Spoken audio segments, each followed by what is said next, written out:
ਅਸੀਂ ਨੇ ਉਹਦੇ ਕੋਲੋਂ 35 ਲੱਖ ਰੁਪਏ ਲੈ ਕੇ ਉਹ ਪਰਿਵਾਰ ਨੂੰ ਸੱਦਿਆ। ਬੜੀ ਜਿਹੜੀ ਅਜੀਬੋ ਗਰੀਬ ਸਟੋਰੀ ਜਿਹੜੀ ਅਸੀਂ ਕਵਰ ਕਰਾਂਗੇ। ਹੁਣ ਅਸੀਂ ਆਪਣੇ ਮਹਿਮਾਨ ਆਨਰੇਬਲ ਗੁਰਬਖਸ਼ ਸਿੰਘ ਮੱਲੀ ਸਾਹਿਬ ਦਾ ਹਾਰਦਿਕ ਸਵਾਗਤ ਕਰਦੇ ਹਾਂ। ਇਹ ਲੋਕ ਦੁਨੀਆ ਦੇ ਕੋਨੇ-ਕੋਨੇ ਵਿੱਚ ਬੈਠੇ ਨੂੰ ਦੱਸਣਾ ਚਾਹਾਂਗੇ ਸਾਡੇ ਕੈਨੇਡਾ ਦੀ ਇਸ ਧਰਤੀ ਹੀ ਨਹੀਂ ਬਲਕਿ ਦੁਨੀਆ ਦੇ ਵਿੱਚ ਪਹਿਲੇ ਮੈਂਬਰ ਆਫ ਪਾਰਲੀਮੈਂਟ ਜਿਨ੍ਹਾਂ ਨੇ ਦਸਤਾਰ ਸਜਾ ਕੇ ਦੁਨੀਆ ਸਾਡੇ ਹਿੰਦੁਸਤਾਨ ਤੋਂ ਬਾਹਰ ਜਿਹੜੇ ਬੈਠੇ ਨੇ ਉਹਨਾਂ ਵਾਸਤੇ ਇਹ ਪਹਿਲਾ ਦਿਨ ਸੀ। ਕਿਹੜਾ ਸਾਲ ਸੀ ਜਦੋਂ ਅਸੀਂ ਇੱਕ ਦਸਤਾਰ ਸਜਾਈ ਹੋਈ ਮੈਂਬਰ ਆਫ ਪਾਰਲੀਮੈਂਟ ਨੂੰ ਵੇਖਿਆ। ਆਨਰੇਬਲ ਗੁਰਬਖਸ਼ ਸਿੰਘ ਮੱਲੀ ਸਾਹਿਬ ਨੂੰ ਅਹੁਦਾ ਇਸ ਕੰਟਰੀ 'ਚ ਮਿਲਿਆ ਆਨਰੇਬਲ ਦਾ। ਇਹ ਵੀ ਇੱਕ ਬਹੁਤ ਵੱਡੇ ਮਾਣ ਦੀ ਗੱਲ ਹੈ। ਕੁਝ ਤੁਸੀਂ ਬਾਈ ਕਰ ਸਕਦੇ ਹੋ, ਖਰੀਦ ਸਕਦੇ ਹੋ, ਚੋਰੀ ਕਰ ਸਕਦੇ ਹੋ, ਕਾਪੀ ਕਰ ਸਕਦੇ ਹੋ, ਪਰ ਕੁਝ ਟਾਈਟਲਸ ਜਾਂ ਕੁਝ ਰਿਸਪੈਕਟ ਜਿਹੜੀ ਹੈ ਇਹ ਦਿੱਤੀ ਜਾਂਦੀ ਹੈ ਸਰਕਾਰਾਂ ਵੱਲੋਂ ਉਹਨਾਂ ਸ਼ਖਸੀਅਤਾਂ ਨੂੰ ਜਿਨ੍ਹਾਂ ਦੇ ਉੱਪਰ ਕੋਈ ਵੀ ਦਾਗ ਨਹੀਂ ਹੁੰਦਾ, ਬੇਦਾਗ ਹੁੰਦੀਆਂ ਨੇ। ਸੋ ਆਨਰੇਬਲ ਜਿਹੜਾ ਸ਼ਬਦ ਹੈ ਅੰਗਰੇਜ਼ੀ ਦਾ ਸ਼ਬਦ ਹੈ। ਸੋ ਇਹ ਆਨਰੇਬਲ ਜਿਹੜਾ ਹੈ ਇਹ ਸਰਕਾਰਾਂ ਵੱਲੋਂ ਦਿੱਤਾ ਜਾਂਦਾ ਹੈ। ਸੋ ਮੈਂ ਬੜਾ ਰਿਣੀ ਉਸ ਸਮੇਂ ਦੀ ਸਰਕਾਰਾਂ ਦਾ, ਉਸ ਸਮੇਂ ਦੀ ਚੰਗੀ ਸੋਚਾਂ ਦਾ। ਮੱਲੀ ਸਾਹਿਬ ਆਪ ਜੀ ਨੂੰ ਪਿਆਰ ਸਤਿਕਾਰ ਨਾਲ ਸਭ ਤੋਂ ਪਹਿਲਾਂ ਦੁਨੀਆ ਵਿੱਚ ਵਸਦੇ ਲੋਕਾਂ ਵੱਲੋਂ ਜੀ ਆਇਆਂ, ਵੈਲਕਮ। ਬਾਸੀ ਸਾਹਿਬ ਤੁਹਾਡਾ ਅਤੇ ਗਾਉਂਦਾ ਪੰਜਾਬ ਰੇਡੀਓ ਪ੍ਰੋਗਰਾਮ ਦਾ ਬਹੁਤ-ਬਹੁਤ ਰੇਡੀਓ ਪ੍ਰੋਗਰਾਮ ਤੇ ਟੀਵੀ ਪ੍ਰੋਗਰਾਮ, ਪਹਿਲਾਂ ਤਾਂ ਰੇਡੀਓ ਪ੍ਰੋਗਰਾਮ ਇਸ ਕਰਕੇ ਮੂੰਹੋਂ ਨਿਕਲ ਜਾਂਦਾ ਕਿ ਜਦੋਂ ਦਾ ਆਪਾਂ ਸੋ ਤੁਹਾਡਾ ਰੇਡੀਓ ਔਰ ਟੀਵੀ ਪ੍ਰੋਗਰਾਮ ਦਾ ਮੈਂ ਤਹਿ ਦਿਲੋਂ ਧੰਨਵਾਦ ਕਰਦਾ। ਔਰ ਮੈਨੂੰ ਬੜੀ ਖੁਸ਼ੀ ਹੁੰਦੀ ਆ। ਮੈਂ ਸਮਝਦਾ ਕਿ ਦੁਨੀਆ ਭਰ ਦੇ ਵਿੱਚ ਜੇ ਕੋਈ ਸ਼ੋਅ ਦੇ ਵਿੱਚ ਰੇਡੀਓ ਔਰ ਟੀਵੀ ਪ੍ਰੋਗਰਾਮ ਕਾਮਯਾਬ ਹੈ, ਬਾਸੀ ਸਾਹਿਬ ਤੁਹਾਡਾ ਪ੍ਰੋਗਰਾਮ ਹੈ ਦੁਨੀਆ ਭਰ ਦੇ ਵਿੱਚ ਜਿਹੜਾ ਕਿ ਐਵਰੀ ਡੇ ਤੁਸੀਂ ਪਤਾ ਨਹੀਂ, ਮੈਂ ਹੈਰਾਨ ਹੁੰਦਾ ਕਈ ਵਾਰੀ ਵੀ ਕਿੱਥੋਂ ਲੱਭ ਕੇ ਲਿਆਉਣੇ ਆ ਸ਼ੋਅ ਜਿਹੜਾ ਫੈਮਲੀਆਂ ਦੇ ਨਾਲ ਟੱਚ ਕਰਦਾ। ਵੈਰੀ ਟਚਿੰਗ ਸ਼ੋਅ ਹੁੰਦਾ ਤੁਹਾਡਾ ਸਾਰਾ ਹੀ। ਸੋ ਬੜੀ ਮੈਨੂੰ ਇਸ ਚੀਜ਼ ਦਾ ਮਾਣ ਹੈ। ਔਰ ਬਹੁਤ ਸਾਰੇ ਪਰਿਵਾਰਾਂ ਦੇ ਜਿਹੜੇ ਮੁਸੀਬਤਾਂ ਹੁੰਦੀਆਂ, ਦੁੱਖ ਹੁੰਦਾ, ਉਹਨਾਂ ਦੀ ਉਹ ਸ਼ੋਅ ਰਾਹੀਂ ਸਹਾਇਤਾ ਕਰਦੇ, ਉਹਨਾਂ ਨੂੰ ਫਾਇਦਾ ਹੁੰਦਾ। ਔਰ ਦੂਸਰੇ ਪਾਸੇ ਜਿਹੜੇ ਸੁਣਦੇ ਆ ਸ਼ੋਅ ਨੂੰ ਉਹ ਵੀ ਅਗਾਂਹ ਵਾਸਤੇ ਫਿਰ ਸਾਵਧਾਨ ਹੁੰਦੇ ਵੀ ਅਸੀਂ ਕਿਸੇ ਨਾਲ ਕੋਈ ਹੇਰਾਫੇਰੀ ਨਾ ਕਰੀਏ, ਇਮਾਨਦਾਰੀ ਨਾਲ ਕੰਮ ਕਰੀਏ। ਸੋ ਤੁਹਾਡੇ ਸ਼ੋਅ ਤੋਂ ਬਹੁਤ ਹੀ ਵੱਡੀ ਨਸੀਹਤ ਐਵਰੀਡੇ ਲੋਕਾਂ ਨੂੰ ਮਿਲਦੀ ਆ ਔਰ ਲੋਕਾਂ ਨੂੰ ਸਹਾਇਤਾ ਵੀ ਮਿਲਦੀ ਆ। ਮੈਂ ਤੁਹਾਡਾ ਬਹੁਤ ਬਹੁਤ ਧੰਨਵਾਦ ਕਰਦਾ। ਇਹ ਦੁਨੀਆ ਦੇ ਵਿੱਚ ਮੈਂ ਸਮਝਦਾ ਇੱਕ ਅਜਿਹਾ ਸ਼ੋਅ ਹੈ ਅਤੇ ਇਹ ਕੋਈ ਆਤ ਕਥਨ ਨਹੀਂ ਜੇ ਕਹਿ ਦਈਏ ਤੁਸੀਂ ਕਿੰਗ ਆਫ ਸ਼ੋਅ ਜਿਹੜਾ ਕਮਿਊਨਿਟੀ ਸ਼ੋਅ ਆ ਉਹਦੇ ਬਾਦਸ਼ਾਹ ਇੱਕ ਕਿਸਮ ਦੇ। ਸੋ ਤੁਹਾਡਾ ਬਹੁਤ ਬਹੁਤ ਧੰਨਵਾਦ। ਜ਼ਰਾ ਨਵਾਜ਼ੀ ਲਈ ਬਹੁਤ ਬਹੁਤ ਸ਼ੁਕਰੀਆ ਆਪ ਜੀ ਦਾ। ਅਸੀਂ ਇੱਕ ਮਤਲਬ ਇੱਥੇ ਡਿਸਕਲੇਮ ਕਰਦੇ ਹਾਂ। ਡਿਸਕਲੇਮਰ ਸਾਡਾ ਹੁੰਦਾ ਕਿ due to possible addiction watch at your own risk. ਤੁਸੀਂ ਇਸ ਪ੍ਰੋਗਰਾਮ ਦਾ ਅਮਲ ਲੱਗ ਸਕਦਾ ਲੋਕਾਂ ਨੂੰ ਔਰ ਸਵਾਰੀ ਆਪਣੇ ਸਮਾਨ ਦੇ ਆਪ ਜ਼ਿੰਮੇਵਾਰ ਹੈ। ਔਰ ਇੰਨੀ ਇਹ ਐਡਿਕਸ਼ਨ ਇਸ ਸ਼ੋਅ ਦੀ ਲੋਕਾਂ ਨੂੰ ਐਡਿਕਸ਼ਨ ਹੋ ਚੁੱਕੀ ਹੈ। ਐਡਿਕਟਿਵ ਸ਼ੋਅ ਹੈ ਨਾ ਮੱਲੀ ਸਾਹਿਬ, ਇਹ ਹੋ ਚੁੱਕਾ ਨੈਚੁਰਲੀ ਹੈ। ਮਤਲਬ ਮੈਂ ਆਮ ਬੰਦੇ ਨਾਲ ਗੱਲ ਕਰਦਾ, ਉਹ ਤੁਹਾਡਾ ਵੇਟ ਕਰਦੇ ਰਹਿੰਦੇ ਆ ਵੀ ਕਦੋਂ ਸ਼ੋਅ ਸ਼ੁਰੂ ਹੋਵੇ। ਪਹਿਲਾਂ ਹੀ ਉਹ ਰੇਡੀਓ ਦੇ ਲਾਗੇ ਟੀਵੀ ਦੇ ਲਾਗੇ ਬਹਿ ਜਾਂਦੇ, ਦੇਖਦੇ ਰਹਿੰਦੇ ਵੀ ਕਦੋਂ ਸ਼ੁਰੂ। ਐਡਿਕਸ਼ਨ ਤਾਂ ਹੈਗੀ ਹੈ ਜੀ। ਅੱਛਾ ਮੱਲੀ ਸਾਹਿਬ, ਅਸੀਂ ਉਹਨਾਂ ਲੋਕਾਂ ਨੂੰ ਜਿਹੜੇ ਬਾਹਰ ਬੈਠੇ ਨੂੰ ਦੱਸਣਾ ਚਾਹੁੰਦੇ, ਜਿਹੜੇ ਲੋਕ ਨਵੇਂ ਆਏ ਨੇ ਕੈਨੇਡਾ ਵਿੱਚ, ਉਹਨਾਂ ਨੂੰ ਜਾਣਕਾਰੀ ਦੇਣੀ ਚਾਹੁੰਦੇ ਕਿ ਇੱਥੇ ਹੁਣ ਤਾਂ ਮੈਂਬਰ ਆਫ ਪਾਰਲੀਮੈਂਟ ਦੀ ਬਹੁਤ ਵੱਡੀ ਕਤਾਰ ਹੈ। ਇੱਕ ਕਤਾਰ ਵੱਧਦੀ ਜਾਣੀ ਚੰਗੀ ਗੱਲ ਹੈ ਕਿਉਂਕਿ ਕਮਿਊਨਿਟੀ ਉਦੋਂ ਘੱਟ ਸੀ। ਕਮਿਊਨਿਟੀ ਘੱਟ ਦੇ ਨਾਲ ਦੇਖਿਆ ਜਾਵੇ ਕਿ ਸਾਡੇ ਵਾਸਤੇ ਬੜੀ ਮਾਣ ਦੀ ਗੱਲ ਹੈ ਸਿੱਖ ਕਮਿਊਨਿਟੀ ਵਾਸਤੇ ਕਿ ਹਿੰਦੁਸਤਾਨ ਤੋਂ ਬਾਹਰ ਕਿਸੇ ਮੁਲਕ ਦੇ ਵਿੱਚ ਜੇ ਕੋਈ ਪਹਿਲਾ ਦਸਤਾਰਧਾਰੀ ਸਿੱਖ ਮੈਂਬਰ ਆਫ ਪਾਰਲੀਮੈਂਟ ਬਣਿਆ ਹੋਵੇ ਤਾਂ ਉਹ ਤੁਸੀਂ ਸੋਚਦੇ ਹੋ ਕਿਹੜਾ ਹੋ ਸਕਦਾ। ਤੁਹਾਡੇ ਮਨ ਵਿੱਚ ਸਵਾਲ ਹੋਵੇਗਾ ਜ਼ਰੂਰ ਕਿ ਸਾਡੀ ਇੰਨੀ ਸਿੱਖ ਕੌਮ ਬਸਤੀ ਬਾਹਰ ਮੁਲਕਾਂ ਵਿੱਚ। ਸੋ ਉਹਨਾਂ ਨਾਲ ਅੱਜ ਮੈਨੂੰ ਮੌਕਾ ਮਿਲਿਆ ਫਿਰ ਦੁਬਾਰਾ ਸਟੂਡੀਓ 'ਤੇ ਬੈਠਣ ਦਾ, ਤਾਂ ਮੇਰੇ ਮਨ ਦੇ ਵਿੱਚ ਇਹ ਖਾਸ ਸੀ ਕਿ ਮੈਂ ਉਹਨਾਂ ਨੂੰ ਇੰਟਰੋਡਿਊਸ ਇੱਕ ਵਾਰ ਫਿਰ ਕਰਾਂ ਕਿ ਟਾਈਮ ਟੂ ਟਾਈਮ ਲੋਕਾਂ ਨੂੰ ਦੱਸਣਾ ਮੀਡੀਆ ਦਾ ਫਰਜ਼ ਬਣਦਾ। ਜਿਹੜੇ ਲੋਕ ਨਵੇਂ ਆਏ ਨੇ ਉਹ ਸ਼ਾਇਦ ਸੋਚਦੇ ਹੋਣਗੇ ਜਿਹੜੇ ਇਹ ਲੋਕ ਨਵੇਂ ਆਏ ਨੇ, ਜਿਹੜਾ ਨਵੇਂ ਬਣੇ ਨੇ, ਇਹ ਕਾਫੀ ਸਮੇਂ ਤੋਂ ਨਹੀਂ, ਇਸ ਤਰ੍ਹਾਂ ਨਹੀਂ ਹੈ। ਮੱਲੀ ਸਾਹਿਬ, ਤੁਸੀਂ ਸਭ ਤੋਂ ਪਹਿਲਾਂ ਇਸ ਦੇਸ਼ ਕੈਨੇਡਾ ਦੇ ਵਿੱਚ ਪੰਜਾਬ ਦੇ ਵਿੱਚ ਤੁਹਾਡਾ ਜੰਪਲ ਕਿੱਥੋਂ ਆ ਤੇ ਕਦੋਂ ਤੁਸੀਂ ਇੱਥੇ ਅਡਾਰੀ ਮਾਰ ਕੇ ਪਹੁੰਚੇ? ਮੇਰਾ ਜੰਪਲ ਪਿੰਡ ਚੁੱਗਾ ਕਲਾਂ, ਤਹਿਸੀਲ ਪਹਿਲਾਂ ਜੀਰਾ ਹੁੰਦੀ ਸੀ, ਅੱਜ ਕੱਲ ਤਹਿਸੀਲ ਮੋਗਾ ਦੇ ਵਿੱਚ ਹੈ ਤੇ ਜ਼ਿਲ੍ਹਾ ਵੀ ਅੱਜ ਕੱਲ ਮੋਗਾ। ਔਰ ਇੱਥੇ ਇਸ ਦੇ ਵਿੱਚ ਵੀ ਮੈਂ ਬਹੁਤ ਵੱਡੀ ਉੱਥੇ ਕੋਸ਼ਿਸ਼ ਕੀਤੀ, ਹਿੰਮਤ ਕੀਤੀ। ਉਸ ਵਕਤ ਜਦੋਂ ਮੈਂ ਬਣ ਕੇ ਗਿਆ ਮੈਂਬਰ ਪਾਰਲੀਮੈਂਟ ਤੇ ਹਰਚਰਨ ਸਿੰਘ ਬਰਾੜ ਜਿਹੜੇ ਸੀਗੇ ਉਹ ਮੁੱਖ ਮੰਤਰੀ ਸੀ ਪੰਜਾਬ ਦੇ। ਜਦੋਂ ਮੈਂ ਉਹਨਾਂ ਨੂੰ ਮਿਲਣ ਵਾਸਤੇ ਗਿਆ ਚੰਡੀਗੜ੍ਹ ਤੇ ਉਹ ਮੈਨੂੰ ਕਹਿਣ ਲੱਗੇ ਵੀ ਇੱਕ ਦਿਨ ਤੈਨੂੰ ਪੂਰਾ ਦਿੱਤਾ, ਜਿੱਥੇ ਜਿੱਥੇ ਵੀ ਜਾਣਾ ਮੈਂ ਤੇਰੇ ਨਾਲ ਜਾਊਂਗਾ। ਔਰ ਮੇਰੇ ਨਾਲ ਗਏ। ਫਿਰ ਮੈਂ ਉਹਨਾਂ ਨੂੰ ਰਿਕੁਐਸਟ ਵੀ ਕੀਤੀ ਉਦੋਂ ਵੀ, ਮੈਂ ਕਿਹਾ ਵੀ ਦੇਖੋ ਸਾਡਾ ਜਿਹੜਾ ਪਿੰਡ ਹੈ ਉਹ ਫਿਰੋਜ਼ਪੁਰ ਤੋਂ 25-30 ਮੀਲ ਪੈ ਜਾਂਦਾ ਤਾਂ ਮੋਗੇ ਤੋਂ ਸਿਰਫ 5 ਕਿਲੋਮੀਟਰ ਹੀ ਹੈ। ਤੇ ਮੈਂ ਤੁਹਾਨੂੰ ਬੇਨਤੀ ਕਰਾਂਗਾ ਜਦੋਂ ਵੀ ਤੁਹਾਡੇ ਕੋਲ ਫੁਰਸਤ ਹੋਵੇ, ਟਾਈਮ ਲੱਗੇ ਤੇ ਮੋਗੇ ਦੇ ਨਾਲ ਸਾਡਾ ਜਿਹੜਾ ਪਿੰਡ ਹੈ ਮੋਗੇ ਜ਼ਿਲ੍ਹੇ ਦੇ ਨਾਲ ਮਿਲਾ ਦਿਓ। ਉਹਨਾਂ ਨੇ ਫਿਰ ਜਦੋਂ ਹੋਇਆ ਤੇ ਉਹਨਾਂ ਨੇ ਮੋਗਾ ਜ਼ਿਲ੍ਹਾ ਉਹਨਾਂ ਨੇ ਬਣਾਇਆ ਸੀਗਾ, ਜਿਹੜਾ ਜੀ। ਹਰਚਰਨ ਸਿੰਘ ਬਰਾੜ ਹੋਣਾ ਨੇ। ਉਹਨਾਂ ਨੂੰ ਵੈਸੇ ਥੋੜੇ ਸਮੇਂ ਵਿੱਚ ਮੁੱਖ ਮੰਤਰੀ ਰਹੇ ਤੇ ਉਹਨਾਂ ਨੇ ਕਈ ਜ਼ਿਲ੍ਹੇ ਬਣਾਏ ਵੈਸੇ। ਬਿਲਕੁਲ, ਹਾਂਜੀ। ਬਿਲਕੁਲ। ਤੇ ਉਹਨਾਂ ਨੂੰ ਜ਼ਿਲ੍ਹਿਆਂ ਵਾਲੇ ਮੁੱਖ ਮੰਤਰੀ ਵੀ ਕਹਿੰਦੇ ਲੋਕ ਸਮਝ ਚੱਲਿਆ ਜੀ। ਔਰ ਇਹ ਤੁਹਾਡੀ ਜ਼ਿੰਦਗੀ ਦੀ ਪੰਜਾਬ ਦੇ ਪ੍ਰਤੀ ਅਤੇ ਆਪਣੇ ਪਿੰਡ ਪ੍ਰਤੀ।